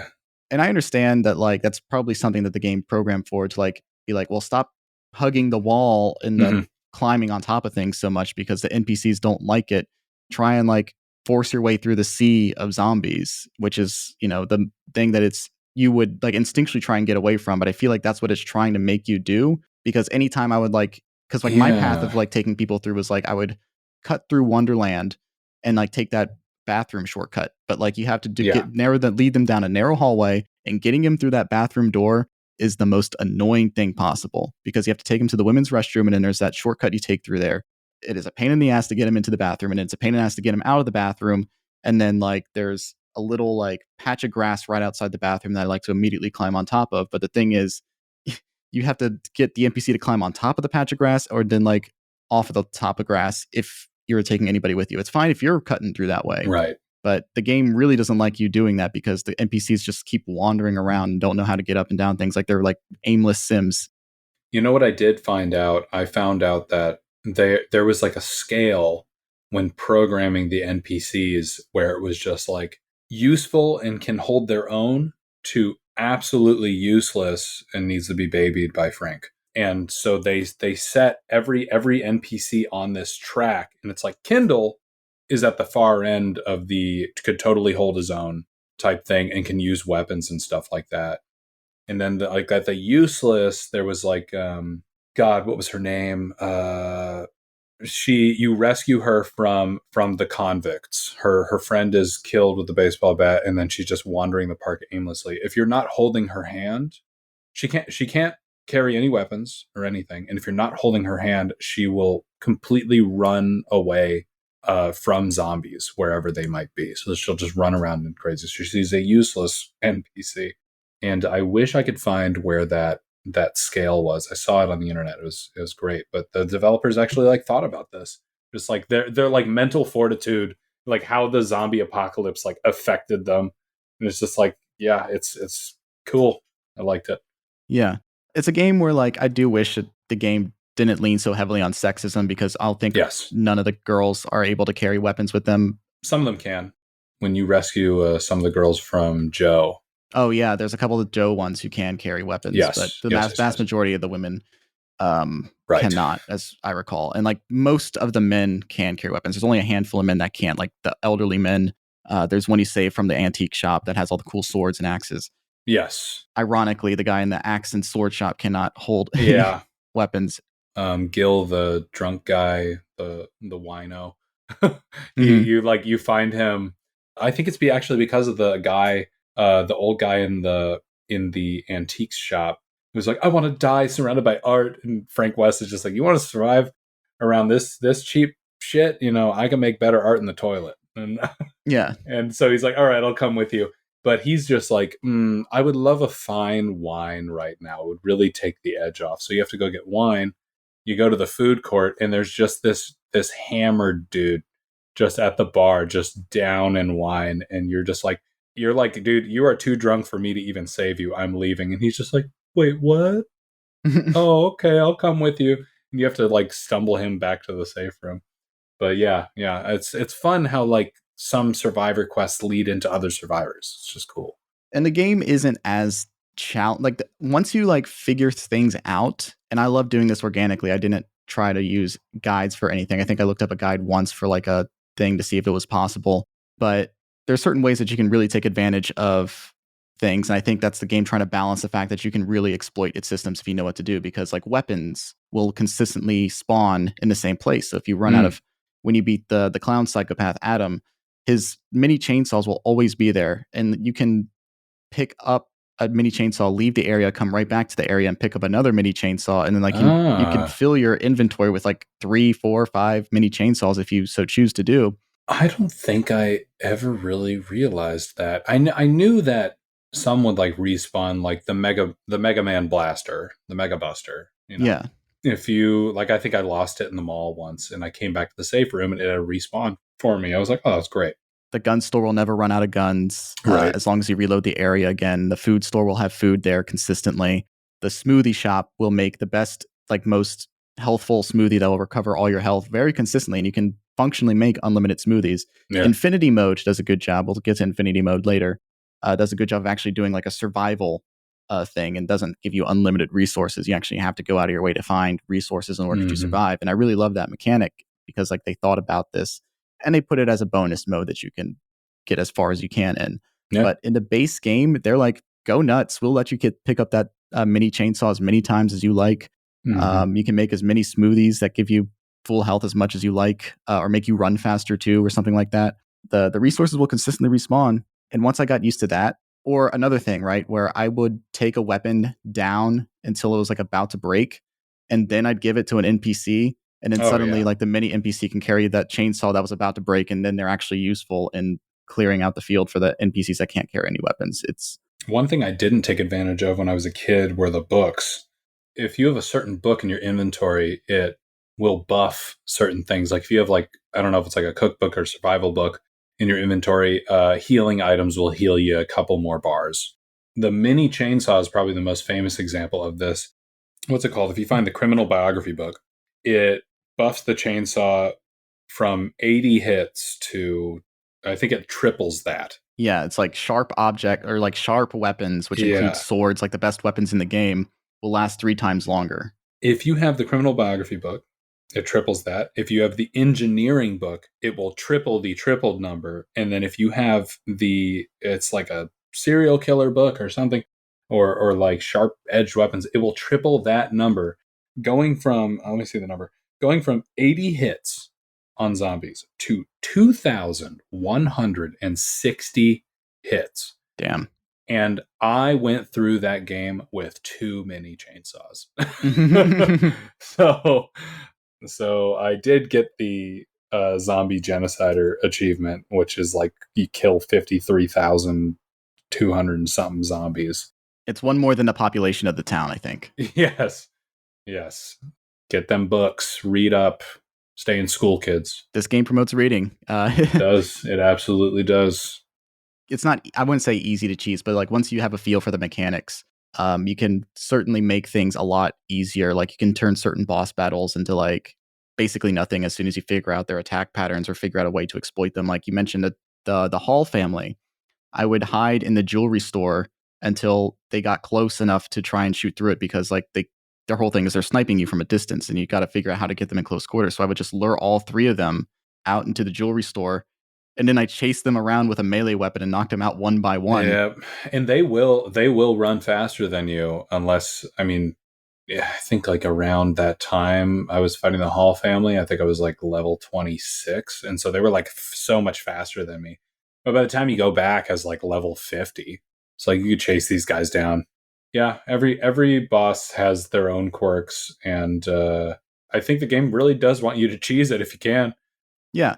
It does, because here's the thing. You mentioned the level thing. We did not mention that this game has what would be considered now new game plus mechanics or roguelike elements. Every time you fail a run or complete a run, your experience levels carry over to the next run. You can start a new game if you want to. The original Xbox 360, I think, only had 1 save, but like there's 5 total saves that you can have on the re-releases on the PS4, Xbox One, and PC. So if you want to, you could fail a run in the middle of it, and it'll be like, do you want to reload from your last save, or do you want to start over from the current level you're at?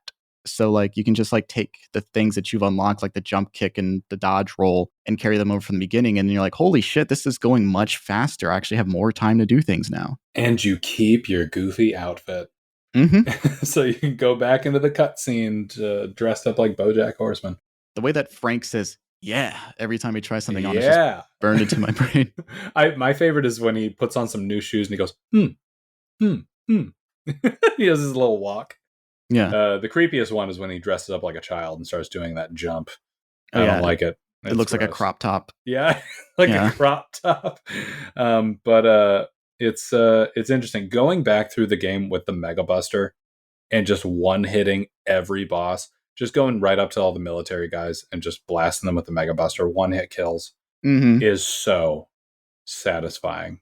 Yeah, that's their version of like the infinite rocket launcher from the Resident Evil games. Like this is a game that does like lean heavily into the goofy stuff. There's Mega Man references everywhere. The Servbot hats is like from Mega Man Legends, which is my favorite Mega Man game. So I'm grateful there's references, because I know Inafune was the producer on this game. Of course, he's going to put Mega Man references in there. I just miss games that weren't afraid of you to fail. On your second playthrough, it just makes it that much more replayable.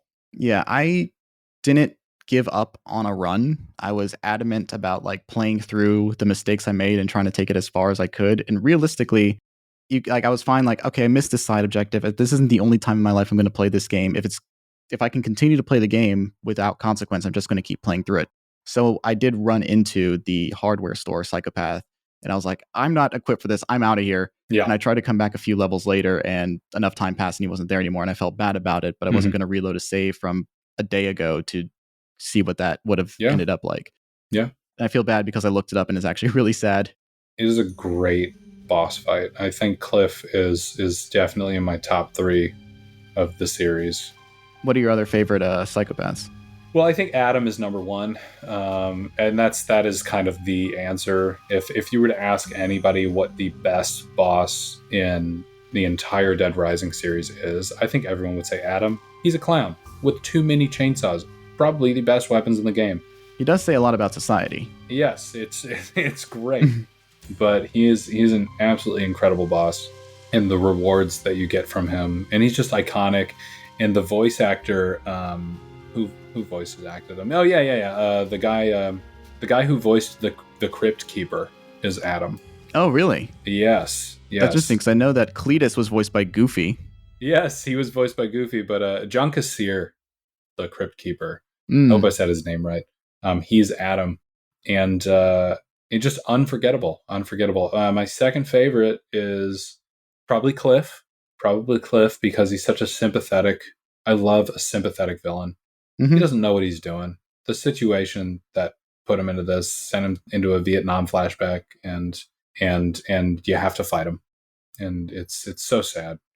And great voice acting from Mr. Spike Spiegel. Name and rank, soldier.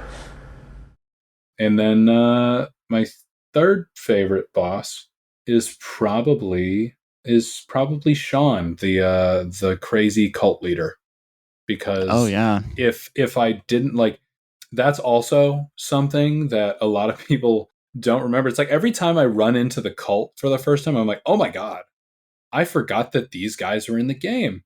It's like such a pleasant surprise every time. Yeah, it's great. It's like one of those things that like this game is every couple of like in-game hours always throwing a new thing at you, so the game feels fresh and challenging, and it always feels really annoying at the time, but then like you really appreciate it because it's like, oh, it's because like this game is expecting me to do like multiple runs at a higher level at some point. And it's like then when you reach this challenge again, it doesn't feel so insurmountable, but like it's really good at just keeping things fresh the entire 3-day cycle. Yep. I love it. And him just being in a movie theater, putting on this insane spectacle for his boss fight. Yeah. It's just so fitting and fun. Yeah. And it's interesting. It's like I never go into the movie theater until I guess I never really explored the movie theater before the cult showed up. So that's something that I'm going to go back and check out. Yeah, because it's a dead end. So I didn't feel like is it a dead end? Yeah, the movie theater is a dead end. Like there's nothing past the movie theater, because I think that's how movie theaters usually work when they're attached to malls. Like there's not like two ways into a movie theater. Yeah. There is all the Mega Man swag in there. Yeah, there is. Which is fun. Yeah, there's like the movie Mega Man X coming out and stuff. It's fun. Again, I love the references, but it's just like I didn't think to go in there until pretty late in the run, and then it's like, oh yeah, the cult stuff's in here. Oh yeah, boss battle. Oh yeah, 4 survivors. I lost 2 of them because a bunch of cult members came in. Oh well. I do want to quickly talk about, since we brought up a couple of voice actors, I do just want to profess my love for all of the voice acting in this game. Like I never have that moment where I'm like, you don't feel like how you look, like how you're talking, and you're kind of sleeping through it and blah, blah, blah. I never feel any of that. I think everyone is just perfectly lived in. And I think every voice actor does an amazing job. TJ Rotolo, who's voiced Frank West in this game and in Dead Rising 2 Off the Record and in Marvel vs. Capcom 3. I think that he is just absolutely iconic, and I don't know why they keep recasting him. It makes me so sad. He's still a working actor at Capcom, so I don't know why they're not just using him. You know how to use this? Kinda. I've covered wars, you know. And then Brad was voiced by a man named TJ Storm. Brad is probably my favorite character in this game.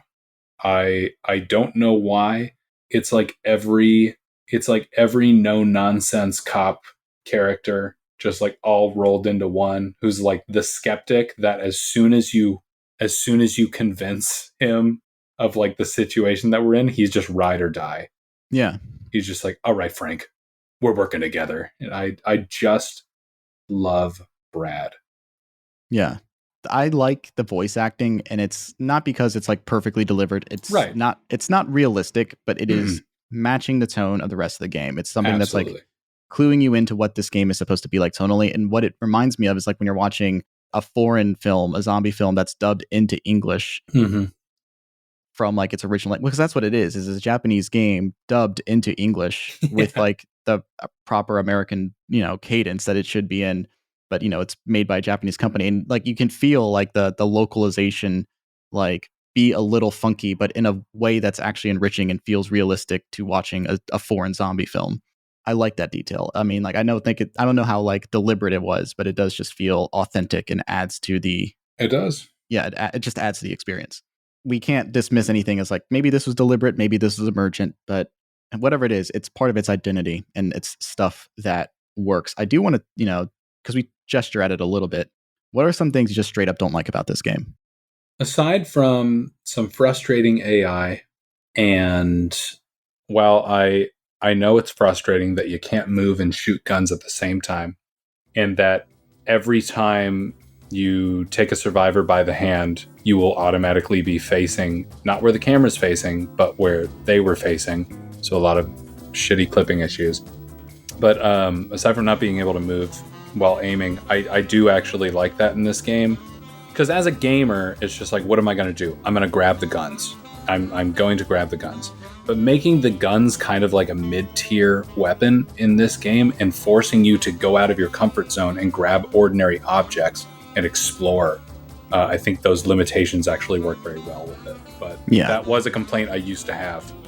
Yeah, because the pistol's almost basically useless. Like it'll help you clear out a small area, but it is useless in boss battles and it is useless against like big rooms. Yes, it's like the game wants you to go and find like some garden shears. I should bring up what is probably the most famous complaint about this game, which is our buddy Otis.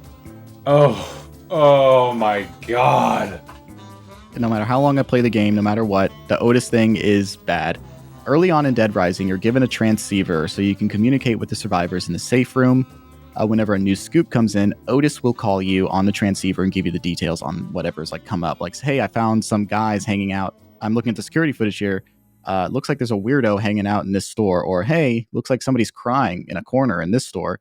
And you go and check out that scoop and, shenanigans ensue. But the way that he gives you the details are so in your way that it is like pushing past like my level of patience that I have. Like, again, I try to be mindful of the creative choices that are deliberately frustrating or disempowering in some way. Disempowerment is normally deliberate and usually done well. When you're holding somebody's hand and you can't shoot a weapon at the same time, it's because those developers played Eco. Yeah, they played Eco and they thought that was a really cool thing, and now it's in all video games forever.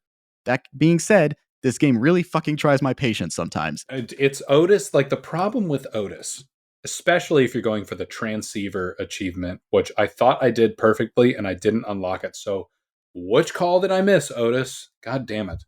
Otis will do this thing where he will call you, and if you answer it, you cannot do anything but talk to Otis.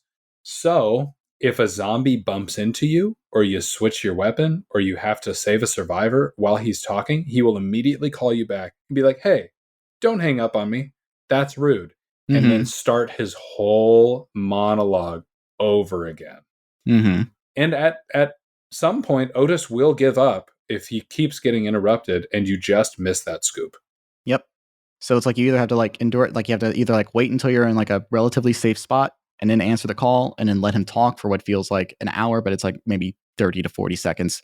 It's like 2 or 3 screens worth of dialogue that's not voiced. You can only read it. You can't skip any dialogue. No written dialogue. All dialogue's unskippable, which again, that's a deliberate choice that they made. It feels a bit uncanny because none of the dialogue you encounter outside of cutscenes is voiced, but it is something that they were like conscious of. It really fucking tries your patience, but Otis just takes it to the extreme because he's constantly calling you And he's like, don't hang up on me. And it extends to when you leave an area and then reload in another area. Yep. What a chump. He is. But I don't know how they're handling it with the remake. I can only hope that is a problem that has been totally fixed. Yeah. Since we're talking about flaws in the game, I want to shout out a few things that I actually do think the new one, does a good job with. Mm-hmm. Otis Washington has no voice actor, and he keeps calling Frank back if he hangs up. That's in the original. In the remake, Otis's calls are fully voiced and can be skipped. Nice. Because every fucking webcomic in the world was complaining about it at the time. All the survivors are fully voiced and have voice acting. So when you run into them in the area, they will actually have a voice actor. That's awesome. It says survivor dialogue can be skipped. I'm a little mixed on that. I know that was a very common complaint, but I can at least deal with it if people are talking to you. But one egregiously long one was like the guy in the antique shop. He will take forever. Oh, forever. He is the longest talker. He's the longest talker. It feels like it takes like one in-game hour for him to like really like be sold on the idea of going back with you. And the way I was doing it was like right after I just finished fighting the Hall family, and I saved the guy who was in like the perfume shop or like the makeup shop across there. And then like I go to him, and then I have like an hour to take him back to the safe house and go do the main objective I was doing at the time. There's also the two women in that area. One of them is hiding in a shop upstairs, and the other one's hiding in a shop downstairs. And they won't go with you until you find both of them, like, because they're like buddies. And so it's just like, I've got both of them, and I've got this dude hiding in the makeup shop, and I've just been talking to your old ass for a fucking in-game hour. So I guess like being able to skip player dialogue in the new one definitely helps with the time limit aspect of it. I can see that. Based on what I'm seeing, I think they try and correct a little too much because like the game has like an autosave system. There's a checkpoint system where like I actually enjoy how you have to go out of your way to save and how inconvenient and stressful it is. But there are a lot of places, like a lot of people that I know, they're just like, I wasn't able to make it back to the safe room in time to save. And I'm like, you can save in any bathroom. Any bathroom. Like that's a lot of people don't really like escorting survivors is so much easier with that to remember. I think the game is a lot more generous than people give it credit for. And while I do think that like some of the quality of life changes are good, there are some that go a little far. Like maybe some people do like that you can now move and shoot at the same time. But again, what was the intention and how are you balancing that with the new system? But again, I'm not mad about that because you can still go back and play the original at any time. Yep. Another one I do like, maybe you can discuss this with me. They took out the erotica category. Yes, I do know about that. That is, it's funny because I usually think that like forced, what's it called? When I'm watching a movie and there's like sexuality just like out there just for the sake of it being there. Like producer mandated nudity, just like unwanted perviness and stuff like that. I'm just like, we could get back to what the movie was about. Yeah, like you just like made this like work like permanently sexist in a way that I have to reckon with like for the rest of my life and every time I watch it. Yes. Yeah. In this game, I think that it makes it wackier, a little bit more unique, and very Japanese. You're Frank West. You're a sleazy photojournalist that's come to this town for the scoop of a lifetime. I mean, you are so abrasive when you arrive, and you're such a cocky dickhead. And Frank says some sexist shit to Jesse, and is just like, I've covered wars, I've covered wars, I can handle myself. And as the game progresses, he is slowly but surely becoming a better person. It's like character development or something. So I think that having the perv category is actually, it's unique and I like it, and you can shoot me in the street for it, but I do actually like the erotica category. I don't know why. Makes me feel like a sleazy photojournalist. So we can talk about this a little bit because I sort of see it, and it's like this thing where it's like, okay, but like it's not really necessary to me because like the only time it's actually meaningfully, not even meaningfully is a stretch. The only time it is a mandatory thing is like for an optional, you find a photojournalist that's worse than you. Oh God, he the only psychopath that I actively hate. Like, I Fuck hate this Kent. guy, but like it's a good contrast for like how you see Frank and how much worse this guy could be, because this is a guy who's like Nightcrawler, fucking Yeah. just like basically like I will do anything for the perfect shot, and you need it. That's why nobody's better than me. And he's the only person that will make it mandatory for you to get an erotica shot. Yeah. Which we can see that is like that's intention. Yep. There's only one mandatory thing for this entire category to exist. There are certainly a lot of like lewd looking zombie women in this area. And I think the sequel tries to like address that by like making it equal gender opportunity. Yeah. You know, nudity. Yeah. Instead of doing that, they just like take the nudity out entirely in the erotica element photography out of in the remake. But like I can see where like I'm dealing with a worse guy than me. And like in order to progress this, I have to show him an erotic photo to convince him that I am a journalist that has like that I'm a photographer of worth in his like fucked up head. And that progresses the story because like on the final day you see like how far gone he is and what he's willing to do to get the perfect shot. Oh, it's so messed up. It's very fucked up. Did you get there in time to save the guy, or did Kent show you the picture? What happened with me is like I showed up on time before he got there, and like the guy's like begging for his life, and I was able to save that guy's life. Oh, so it's not that he shows me the picture. Okay, good. The time that I had, it was like I have to do this, and then I can go and progress the story because I'm right there. I just left the safe house, so I just waited there for 2 hours. Like I'm playing Majora's Mask, waiting for an event to start. So if I did save the guy. The third encounter with Kent, and I think this is very interesting because I always remembered this boss battle being a pain in my ass. Every other playthrough I've showed up, I've gotten there and I show up and Kent's just like, well, Frank West, I got the perfect photo, and he shows you a photo, and the photo is of a man being turned into a zombie, like the zombie slug is crawling into his mouth. Holy God, what are you showing me? His head. Come on! Open your eyes! And you're just like, holy shit, you killed a guy to get this photo? And he's like, yeah, and I'm going to kill you now too. And he knocks you out and you wake up naked in the middle of the mall, tied to a chain, and you have to like fight him while being chained in the middle of this horde of zombies. And I'm like, I hate that boss battle. It's insane. I didn't know that. I stopped him from feeding the slug to him, and like it was a relatively easy boss fight because I'm decked out with chainsaws at this point. That's basically like you have to be there as soon as that scoop pops up. You've got 10 seconds to get to where he is with that thing. And so I was in Paradise Plaza and I get the scoop, and then the cutscene starts and I save the guy. I'm like, I had no idea that was an option. Thank God, because I'm going for the Saint achievement. Right. Which is good, which ties into like my other thing that I do like that the new game does, because you're complaining about how you couldn't save Thomas in the original game. The remake, if you kill his other 2 family members, he'll be like, I give up. I don't want to do this anymore. I didn't want to do this in the first place, man. Just leave me alone. You can't take him. That's what I wanted. You can't take him back to the safe house. Oh, no, why? You can't take him back to the safe house, but he is like, I don't want to fight anymore, man. I'm good. I'm done, man. Dang. Well, at least you got the option to spare him, because I do always feel bad chainsawing him to death. What I did was like I chased him around with a mannequin, like all 3. Like I was just like, get over here, little fuck. And he was always the last one I had to kill, and I just felt terrible about it because he's the one that was trying to not kill me in the first place. Just to get back to the perv points and the erotica thing, there's one part of the game that I don't really enjoy, and I feel like it's forced. After you beat Sean and beat the cult and save all those survivors, there is a survivor that's trapped in the closet there. Oh, I didn't know that. Yes, there is I think there's 4 people that he has tied to the chairs. There's a 5th one. She is in the closet right by the screen. She was going to be the sacrifice.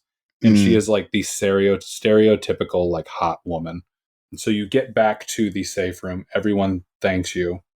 You get a scoop chance. It's just like, hey, one of the girls wants to talk to you back at the safe room. And she's like, so you're a photographer, huh? Well, I used to be a model and I've always wanted to be on a magazine and stuff. If you're doing this shoot, I definitely want to be in your story. Will you take some photos of me?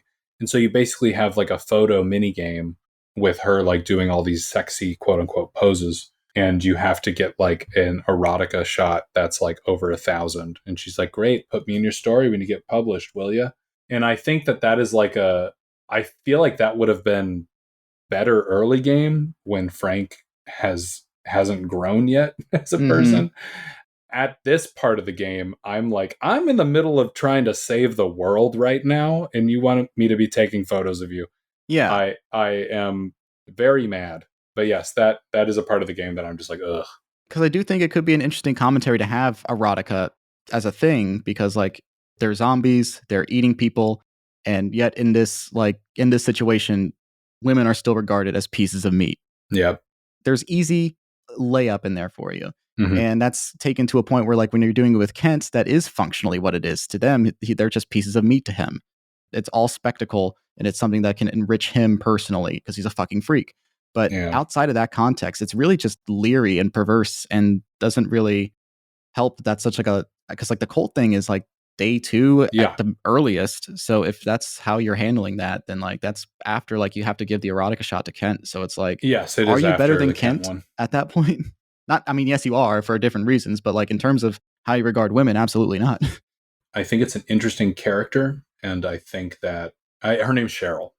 I think it's an interesting character, and I think it's interesting commentary about, like, I'll do anything to be famous type stuff, whatever, but just not at that point in the game. And also, it's just like, it just feels so forced. If you wrote it a little bit better, I could see this working.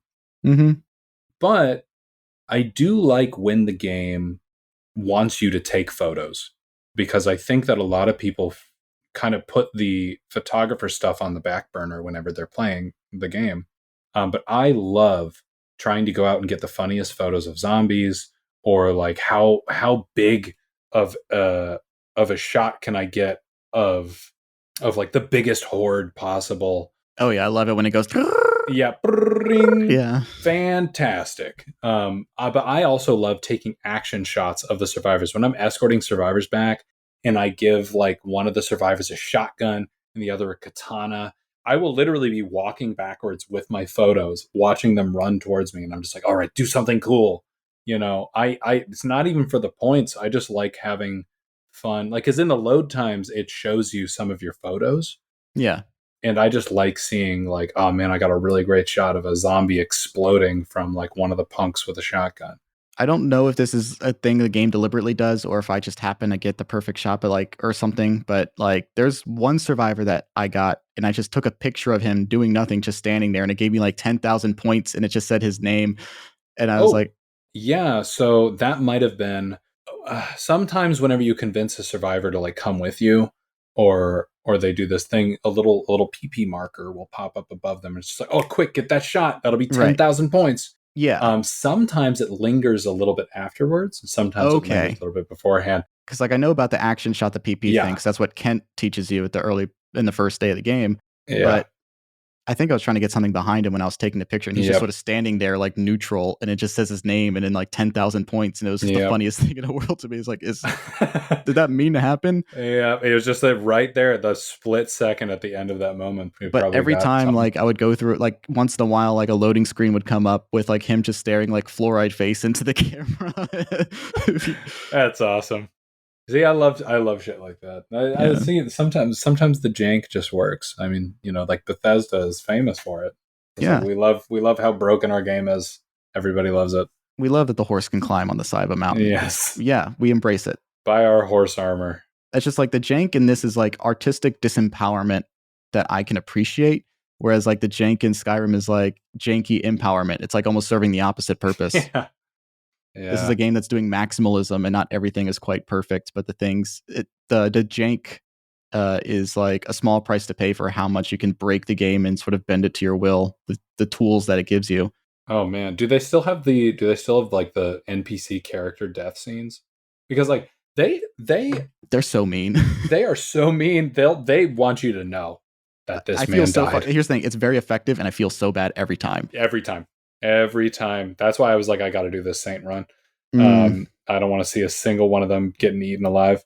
Especially if you spend the time talking to them, like you resent it at the moment. You're like, oh, hurry up. But then like, oh no, you wrote a character. Oh fuck, it's dead now. It's like, oh no, Ronald. Yeah. Ronald had to go back to the pizza shop to get another slice, and he just got freaking torn apart. He was just hungry, and now he's food. Now he's food. But the thing is, like, I don't know if I'm I don't know if I'm misremembering this or making this up in my head.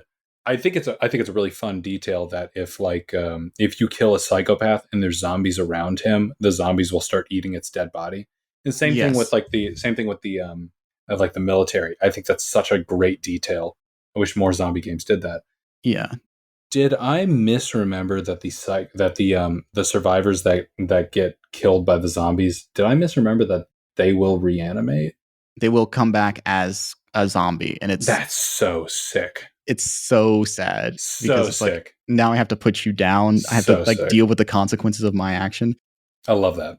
It's like that scene in Shaun of the Dead where it suddenly gets very serious. Oh yeah. It's why it's one of my favorite movies of all time. And this is why now this game is, I consider it so great. It's like it has just moments that make you feel despicable for not saving somebody. And there's a time and place for things that are just grim and dark. Mm-hmm. But I do love that like the fundamental tenet of this game is like you start as a photographer just trying to get his payday, and emergently, and it's optional, you can feel like a hero and actually save people's lives and get them out of there. Like I think the reason people like Frank is because like he can be an asshole and you can make him into a good character purely by like wanting to engage with 100% of the game. Mm-hmm. But at the end of the day, he is still like a fucking freak weirdo who like has his own like agenda. But like, and you know what else is great about the game? You can just become a true psychopath. And it's just like, hey, you know what? Are you tired of escorting Brad through Leisure Park and you just want to chainsaw him and just ruin the whole story? Well, you can do that, and the game will ask, you want to keep playing? And you say, yeah, and it just lets you go for the whole 72 hours. You can run into the gym and just run on the treadmill for the entire time and buff up your character. And then when all that ends, you can restart the game as level 50. Jesus Christ. Seriously, like, hey, guess what? You failed the storyline. It asks you if you want to continue just messing around the mall. And yeah, I do. And I'm just going to level up Frank so that whenever I load back in with a teddy bear head on, I'm going to be God. It's great.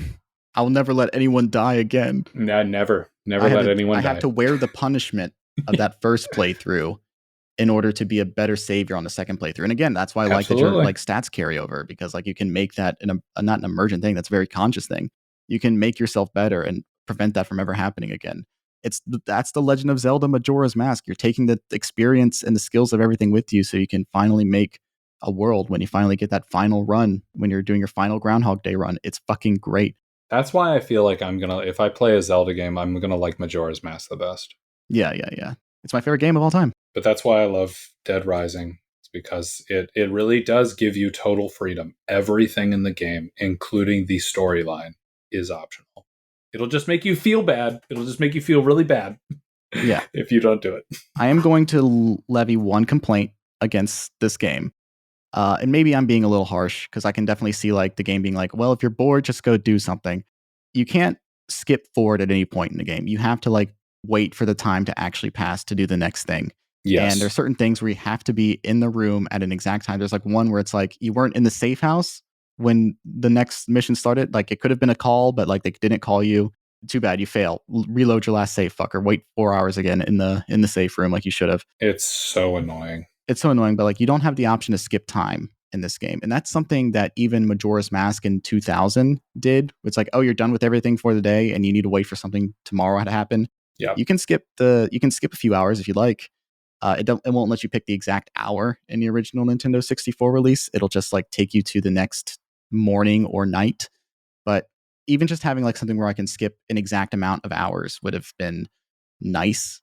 And the only reason I'm complaining about it is just because like this game is so heavily borrowing from Majora's Mask, and it just took one of the aspects of it out of it. Yes. That was a really big quality of life feature.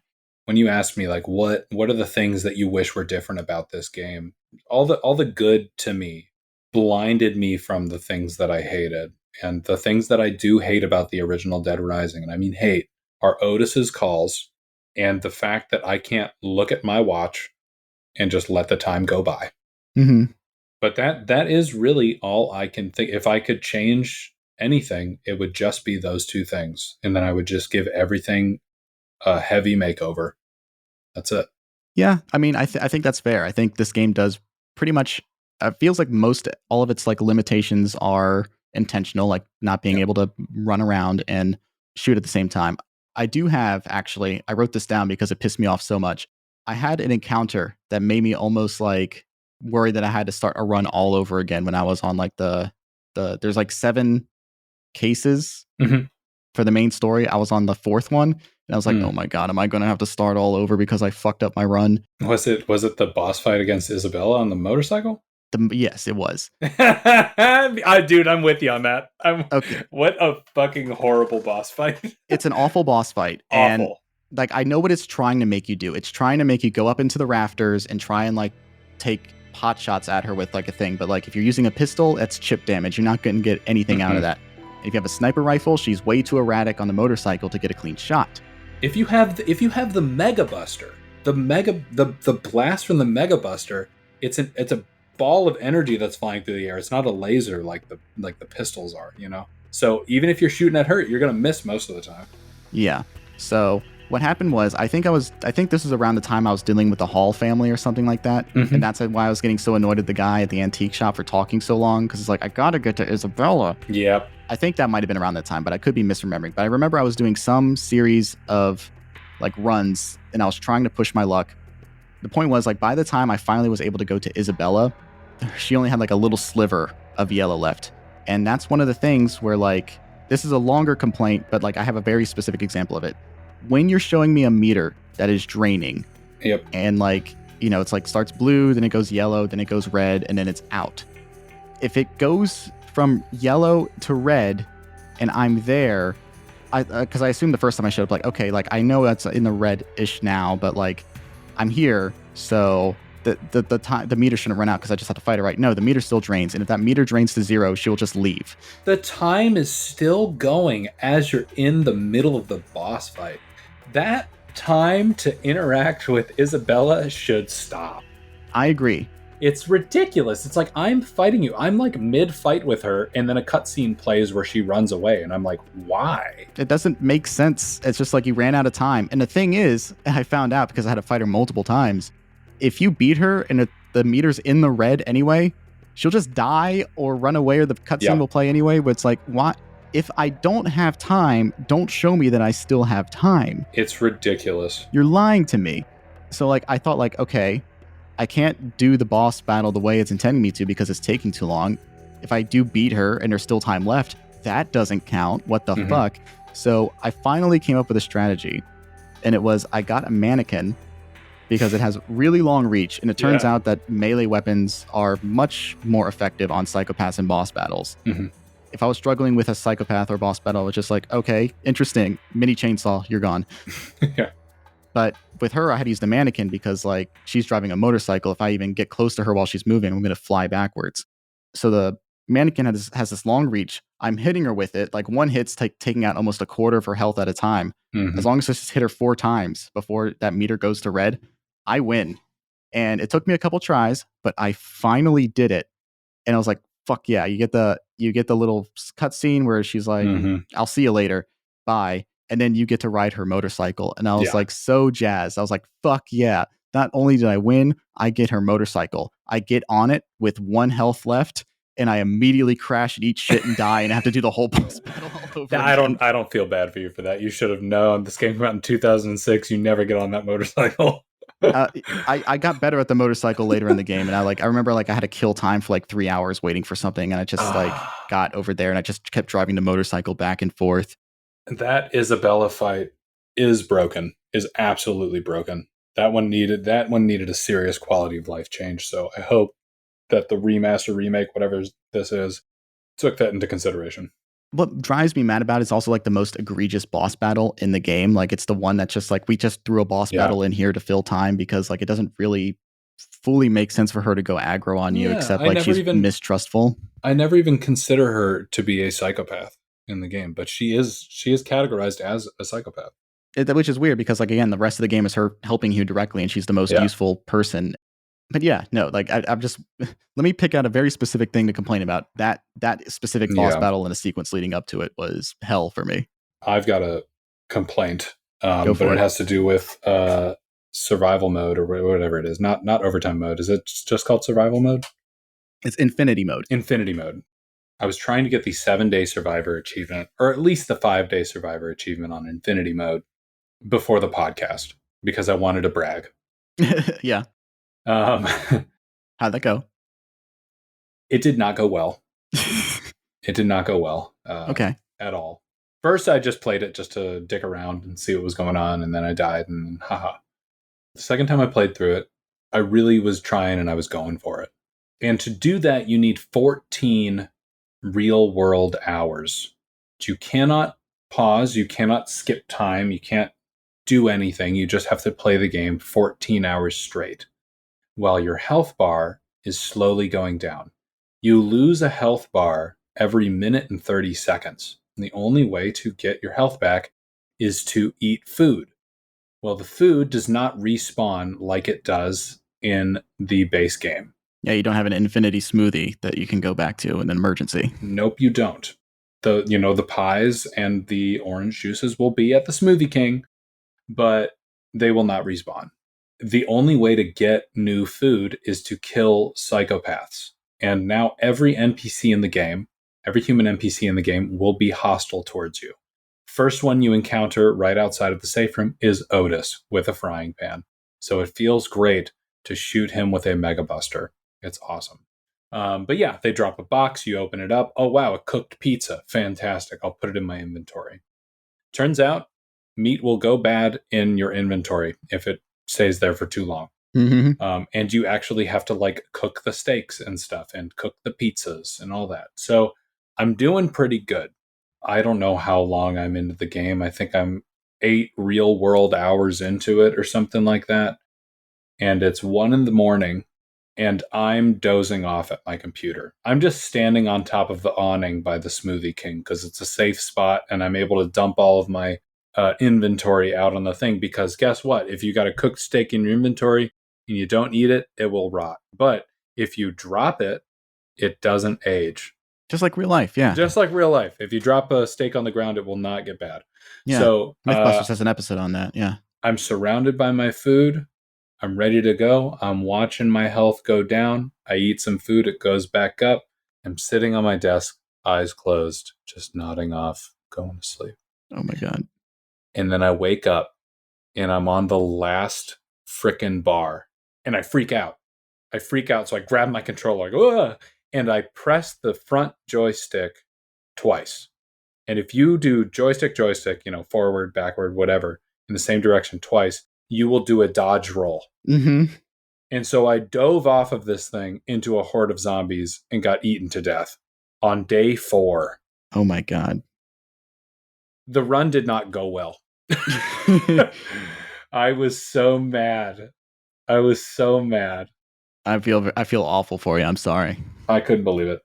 And this also isn't I ever since then, I tried this maybe a week ago. I literally was watching other YouTubers. I'm like, how did any streamers do this and blah, blah, blah. And I watched a lot of fail runs and I watched 2 people do the exact same thing that I did. Isn't that insane? Yeah. So it's like when I'm trying to do a dodge roll in the game, I can't pull it off.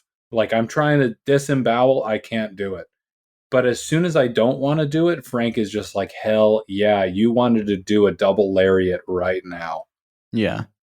That sucks, man. I'm so sorry to hear that. It's okay. I just really wanted that laser sword. But you're speaking to a thing that I love about the game, which is that even the infinity mode, like here, see how long you can last if I don't give you a time limit or a standard missions to do. This is a game that's like giving you the ability to go fucking nuts and ape shit while still like implementing just enough limitations to keep it from feeling like fully empowering. Yep. And that's the thing I love about that, because a lesser game would just be like, all right, here's God mode, go crazy. But this game is always giving you just a little bit of tension, just enough where it's like you can't fully embrace the power fantasy of it. And again, anything that's like doing like deliberate like disempowerment, I'm just going to go all over. I just love that thing. Again, it's been built into me since Majora's Mask. And this is a Majora's Mask-ass game with the 72 hours very specifically evoking that. And that's why it's so cool that like the last moment of this game is them being like, and yet he complained that his belly was not full. Yep. Because that is just exactly what it's trying to make you feel the whole game, and it's great. Yeah. I'll never forget that. I'll never forget it. Yeah. No, it is. We will always remember our failures more than we'll remember our successes. Yeah. I will like the fact that like I didn't lose a run through this entire game. I'm not going to remember that. I'm going to remember the fact that it took me like 4 real life hours for me to finally kill Isabella or whatever, and then fucking ate shit on a motorcycle. Yeah. Yeah. So long, suckers. How did you do on the Brock boss fight? Brock being the real secret villain of the game, and it's the military man, the final boss. Oh, the true final boss. The true final boss, the one on the top of the tank. I did it the second time. Yes. But like you have to do the whole tank thing again after the first time. You do. It took me 3 times to defeat Brock this time. First time, I love that it's like forcing you to do a hand-to-hand combat fight. Yeah, you know, it's like an actual like skill check on it. Yeah, I love it. Just like, hey, did you use all of the hand-to-hand combat wrestling moves that you learned in the game? Well, guess what? It's an entire boss fight based around that. Interesting. Jump kick. No, yeah, but like, jump kick. I love that. I hated it at the time because 10 is just so many insect queens to pick up. But like the easiest way to find one is by taking a picture and finding the insect queen in like a crowd, and then you're like, okay, there's the insect queen. So it's like actually forcing you to use your camera. So it's reminding you even in overtime. I didn't know that. Yeah, you're kidding me. If you take a picture of it, like, I don't think I ever caught a queen on camera. Yeah, no, I had to do that because like I would go down into the basement level where you can drive your car around the parking garage, and I would just like take a picture of a mass of zombies, and then like sure enough, like somewhere in the crowd you're gonna find that insect queen, and then it's like, yup, got it. All right, let me reload the area and do that again. Oh my god! The camera is the best way of doing that. I never ever did that. I don't think I ever realized that. How I got the 10 queens, I literally just went up to the Smoothie King, made 5 nectars, drank 1, got a queen, hopped in the car, went into the parking garage, ran over a bunch of zombies until I heard the chirping, got out, grabbed the thing, drank another nectar, grabbed another one, and just rinsed and repeated that 10 times. Yeah. Damn. The game keeps impressing me. It's so much smarter than I think it is every time. Just to put a cap on Brock, I really did try to use all of my fight moves, and he kicked the shit out of me. The second time through, he knocked me off of the tank, got stuck under the tank, got eaten by zombies. The third time I said fuck it, and I stun locked him in a corner and just knee dropped him 4 times until he died. So I'm just like, I know what degrees. Yep, exactly. That's exactly what I did.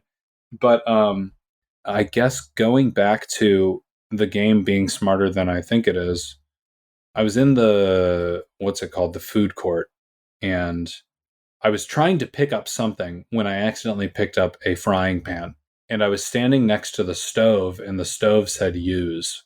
So I put the frying pan on the stove, and what did it do? It cooked the frying pan until the frying pan was red hot. Your hits not only hurt harder, which I think is what happens, but you can also hold X down and you will char the zombie's face. Yeah. Just turn it totally black, take a picture. It's an outtake, and it gives you a ton of points. I didn't know that you part. It gives you a ton of points. I didn't know you could do that. I didn't know that using the wooden broom, after the broom head snaps off, you can use the broom as a spear and chuck it into a zombie's chest. I didn't know that you could chuck the pipe into a zombie's chest and blood will pour out the end of the pipe. I didn't know that you could pick up these shower heads and stick it on top of the zombies' heads, and they will pour a shower of blood out of them. I didn't know all these things, and I've been playing. You know what I just found out? You love the mannequin as a weapon so much. I found out that when you break the mannequin apart, you can use the arm as a weapon, the leg as a weapon, whatever. But the arm that's bent, that's crooked, is used as a boomerang. Oh. You can throw it. It's a throwable. I can't believe how all the detail that was put into certain weapons. I love that they actually animated the shells ejecting and falling on the ground from all of the guns, something that is non-existent in the remaster. I can't believe it. That's so much crazy. detail. So much fun. Yeah, I mean, I know you're a big gun nerd, so I'm sure that Yes. like really tickles. Like, do you think the game does a good job depicting the guns that it has? Yeah. You got a 1911 as the police sidearm. You've got a Remington 870 as the pump shotgun you can find. A ridiculous, crazy M4 with a very tiny grenade launcher under it for all the military ones. An Uzi that you can find around there. It's funny, though, because all the guns that are used in the cutscenes are different models than the ones that are used in gameplay, which is really interesting. Pistol-wise. And you can't use the Barrett 50 cal that Carlito uses. I think you can use it in the remake that just came out. And you can't use the rocket launcher that's used in all the promotional material for the original game, but I think that's in the remake now. But yes, it tickled my gun-tism, and I like it. Hell yeah. It's impressive that it like basically delivers on the promise of the selling point, which is like you can use basically anything that's not glued to the wall as a weapon. And everything has like a unique effect to it. There's very few things that are like, this is just a palette swap of another thing. It feels like everything that's around is like unique. You can just throw cans of soda at people and it's great. The jewelry in the jewelry stores that you could just like chuck at hordes of zombies will knock them down.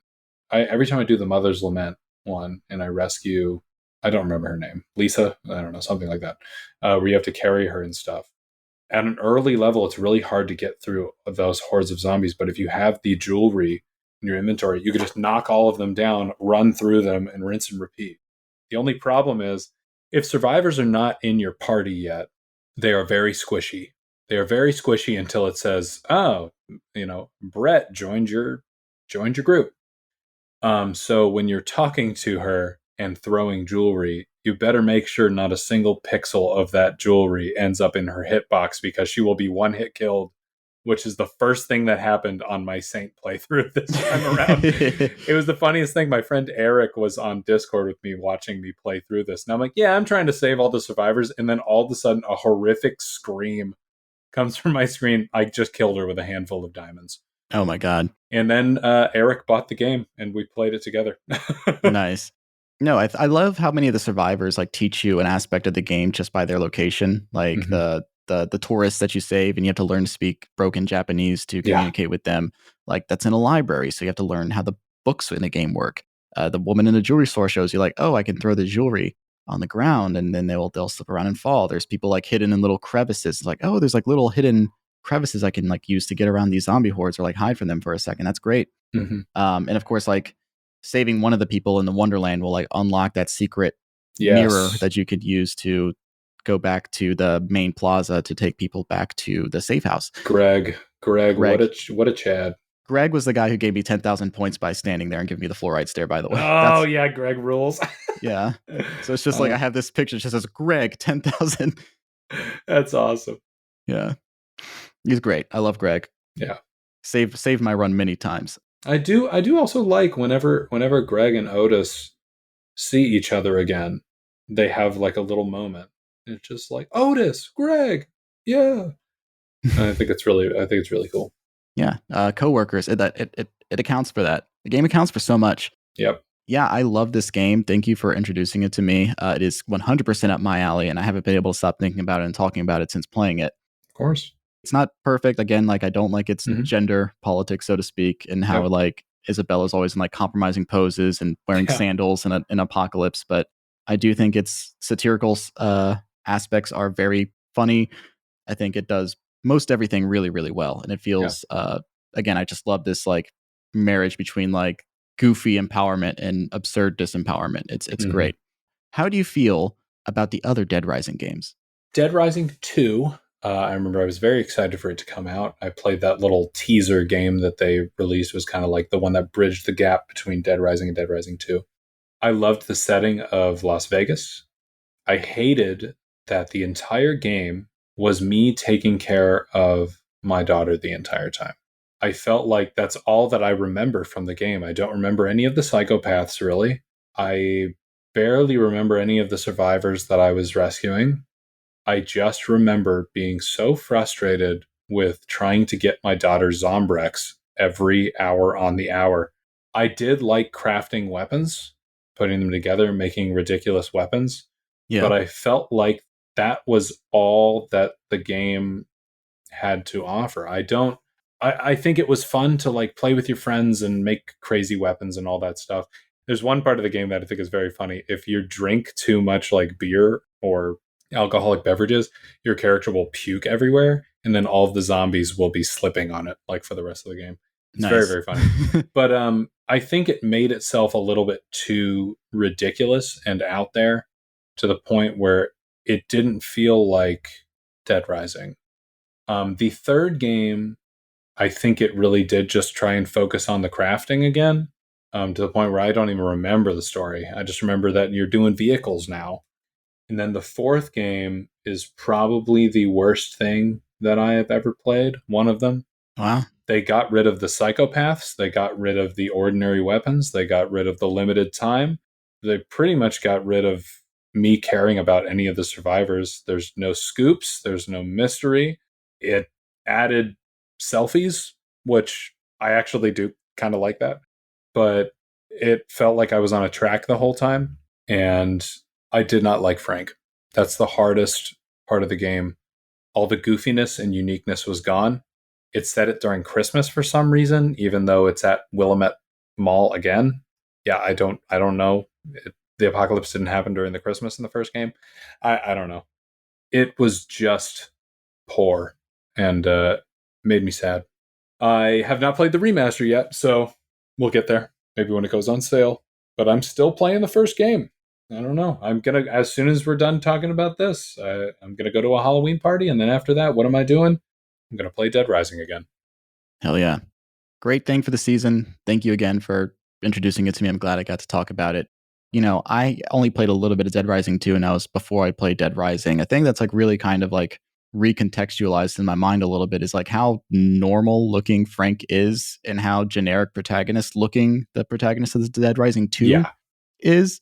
And that immediately just invites the comparison, because that was something that Inafune was very, and I know Inafune worked on the second game too, so it's not like it's like they disrespected his vision or pitch, but like he was very like, I'm tired of like generic muscly protagonist. Just like give me literally the definition of normal guy to be the protagonist of this game. Yeah, Frank West is a sleazy photojournalist that has a large forehead, a receding hairline, and a bulbous nose, and he thinks that he is the shit.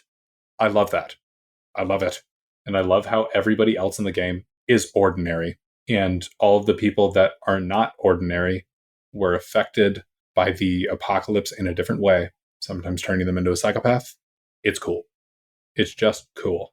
It's this thing that like really underlines like, you know, Frank ends up a better person in these trying circumstances. And a lot of people just ended up becoming the worst version of themselves. But there's just people where it's like, I'm using this as an opportunity to just like let the id come all the way out. I'm just going to act on all my worst base instincts, and I'm not going to have a single regret about it.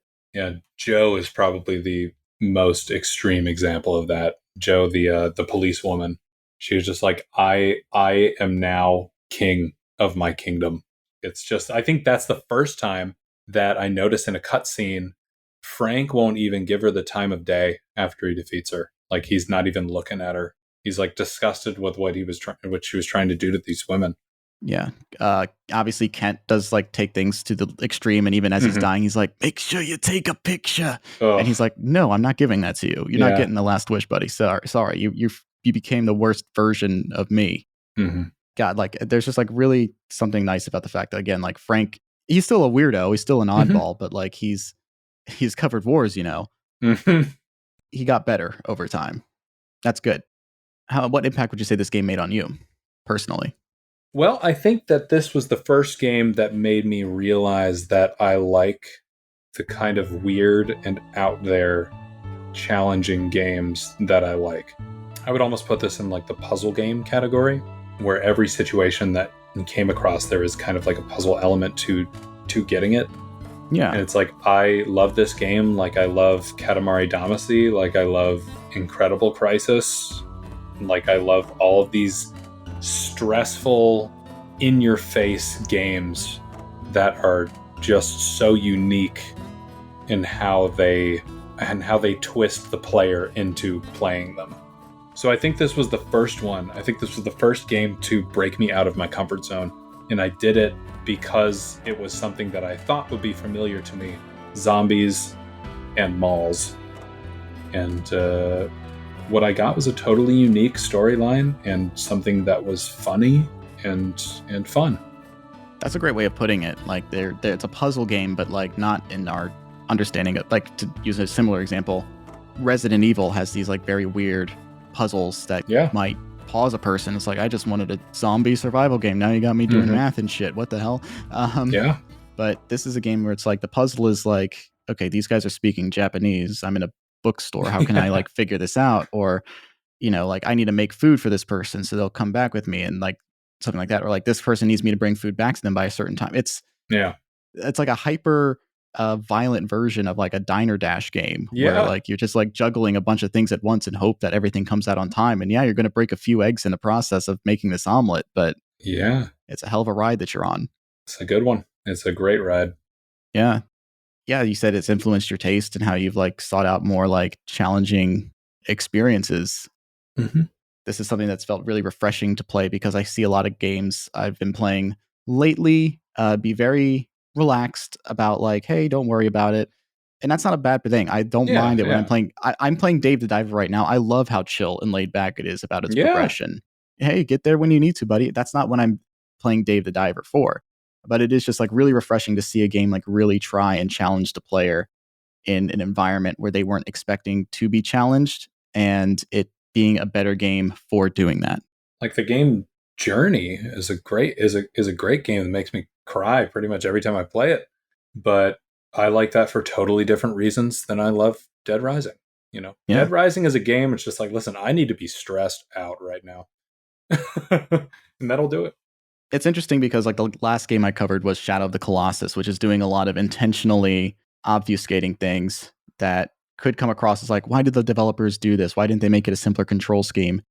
And it's just like, no, they're doing this to like serve a greater thematic purpose. And those are deliberate limitations and challenges. It's like part of the game's themes. And it's interesting to see a lot of that, like, well, we have deliberate limitations and challenges here in this maximalist, goofy zombie environment.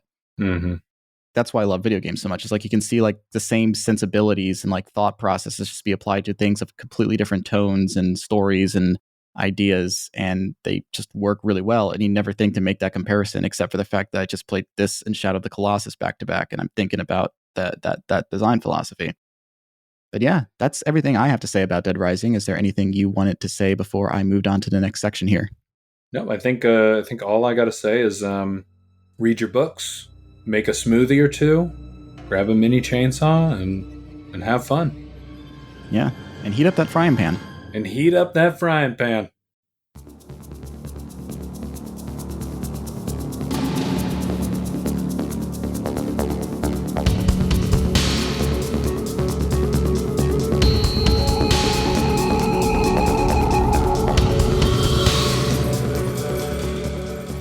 So at the end of every episode, I like to give space for the guests to make some recommendations based on the game that we played. Like, what do you think someone who played Dead Rising should check out, whether that's a movie, a book, TV show, another video game?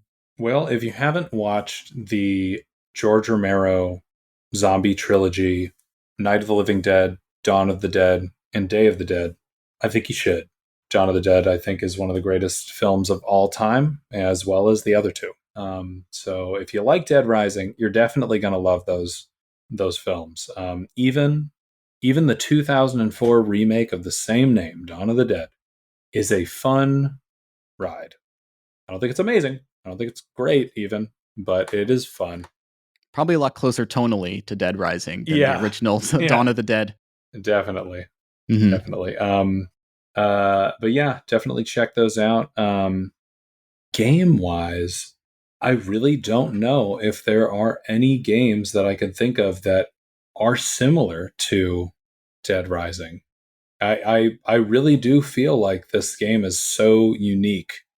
I can't even recommend really the sequels. Like the first game is such a unique experience, but also another great Capcom game is the Resident Evil remake. That first remake is so good.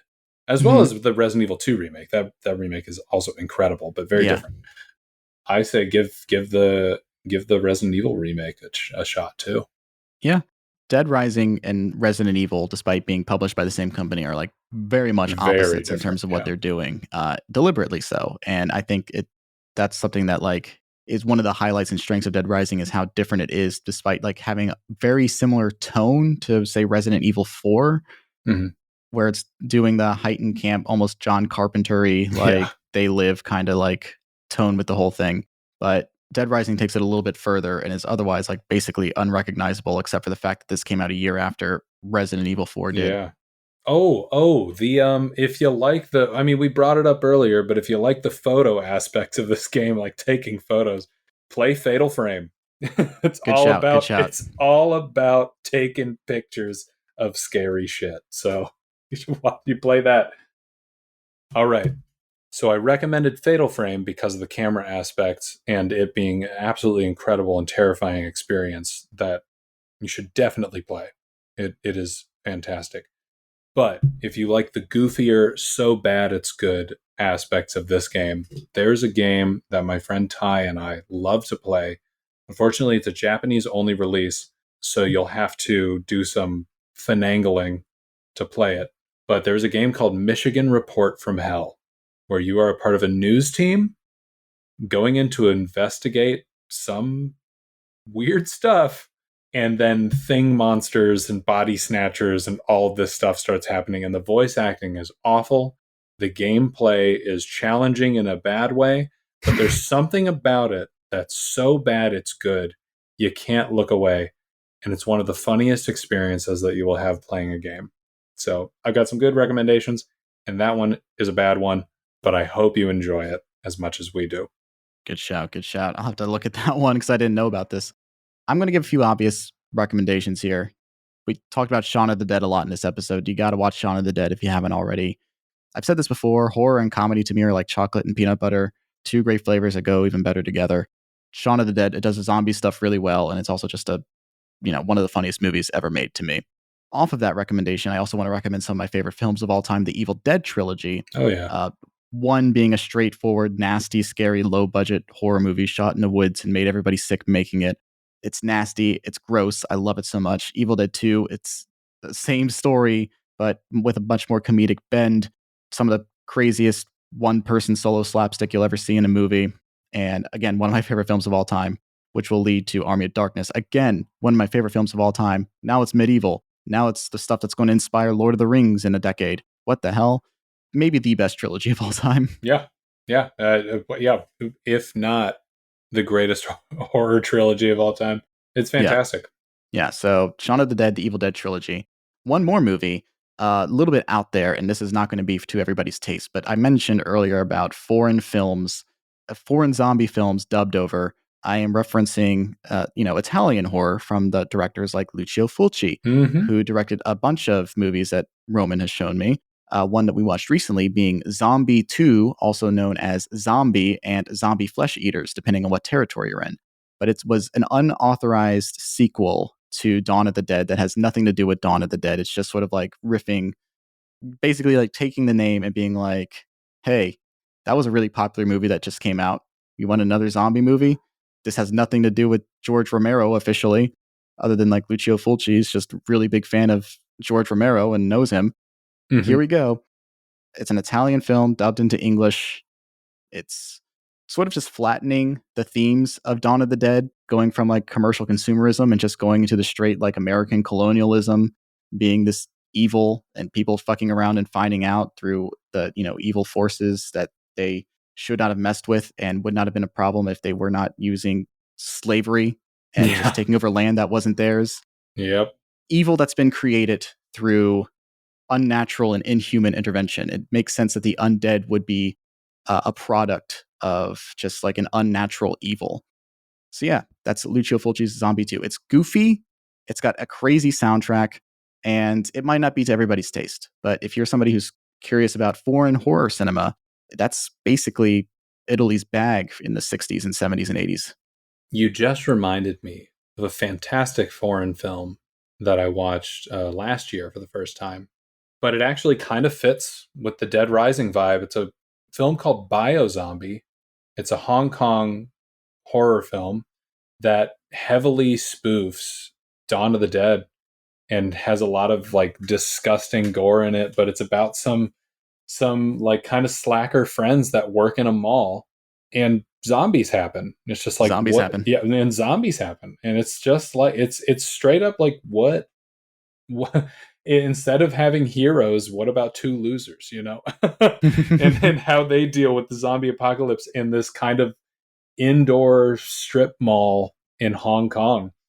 And there is actually one really fun scene where they were playing I think they were playing one of the House of the Dead games on like a Sega CD or something. So they're doing like they're playing with like the light guns and stuff. And when one of them gets like an actual gun and they're shooting zombies, it starts intercutting footage of like the light gun game, which is awesome in that film. Terrible in Uwe Boll's adaptation of House of the Dead in the cinemas. Never watched that movie. It is not even so bad it's good. It's just a waste of your time. But watch Biozombie. Great 1998 Hong Kong film. All right. Thank you for that recommendation. I wouldn't have known about that without you. Roman, it's awesome having you back on the show. And thank you so much for taking the time to talk to me. Thank you so much for introducing me to this game. And thank you for all those wonderful recommendations. Before I let you go, please promote the hell out of yourself and Spice. Well, yeah, you can follow me on Instagram at Revolver Roman to see some of my movie recommendations and all that jazz. Watch me dump a bunch of fake blood on myself. But as Kiefer said earlier, me and our friend Avery put on a convention in Savannah called Spice, Savannah-Pooler Indie Comics Expo. You can find it on Instagram at Sav Spice. And we've got our little He-Man mascot Thinkor in there. But if you're local to Savannah or want to come see a really fun convention, you should check it out. It's like a big old artist alley where we curate some of our favorite artists in town and put them on a little spotlight. But the next one is actually happening April 4th in the American Legion Ballroom at the top of Forsyth, right across from White Whale, which is also a great bar. Check it out.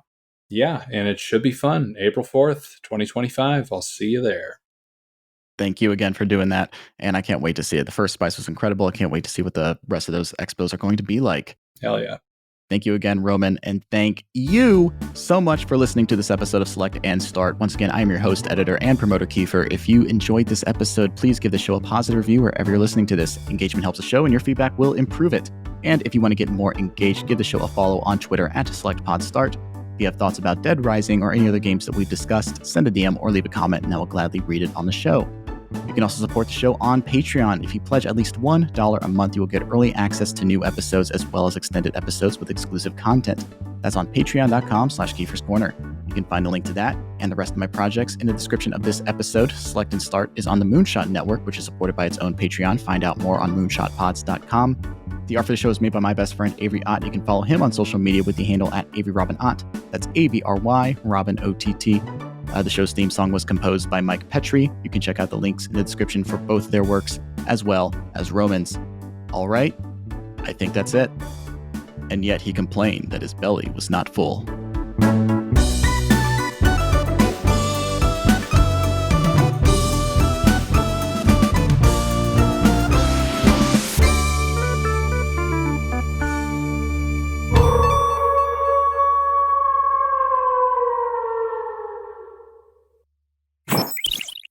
It takes only minutes for Frank to realize what is happening. A car is driving past my window.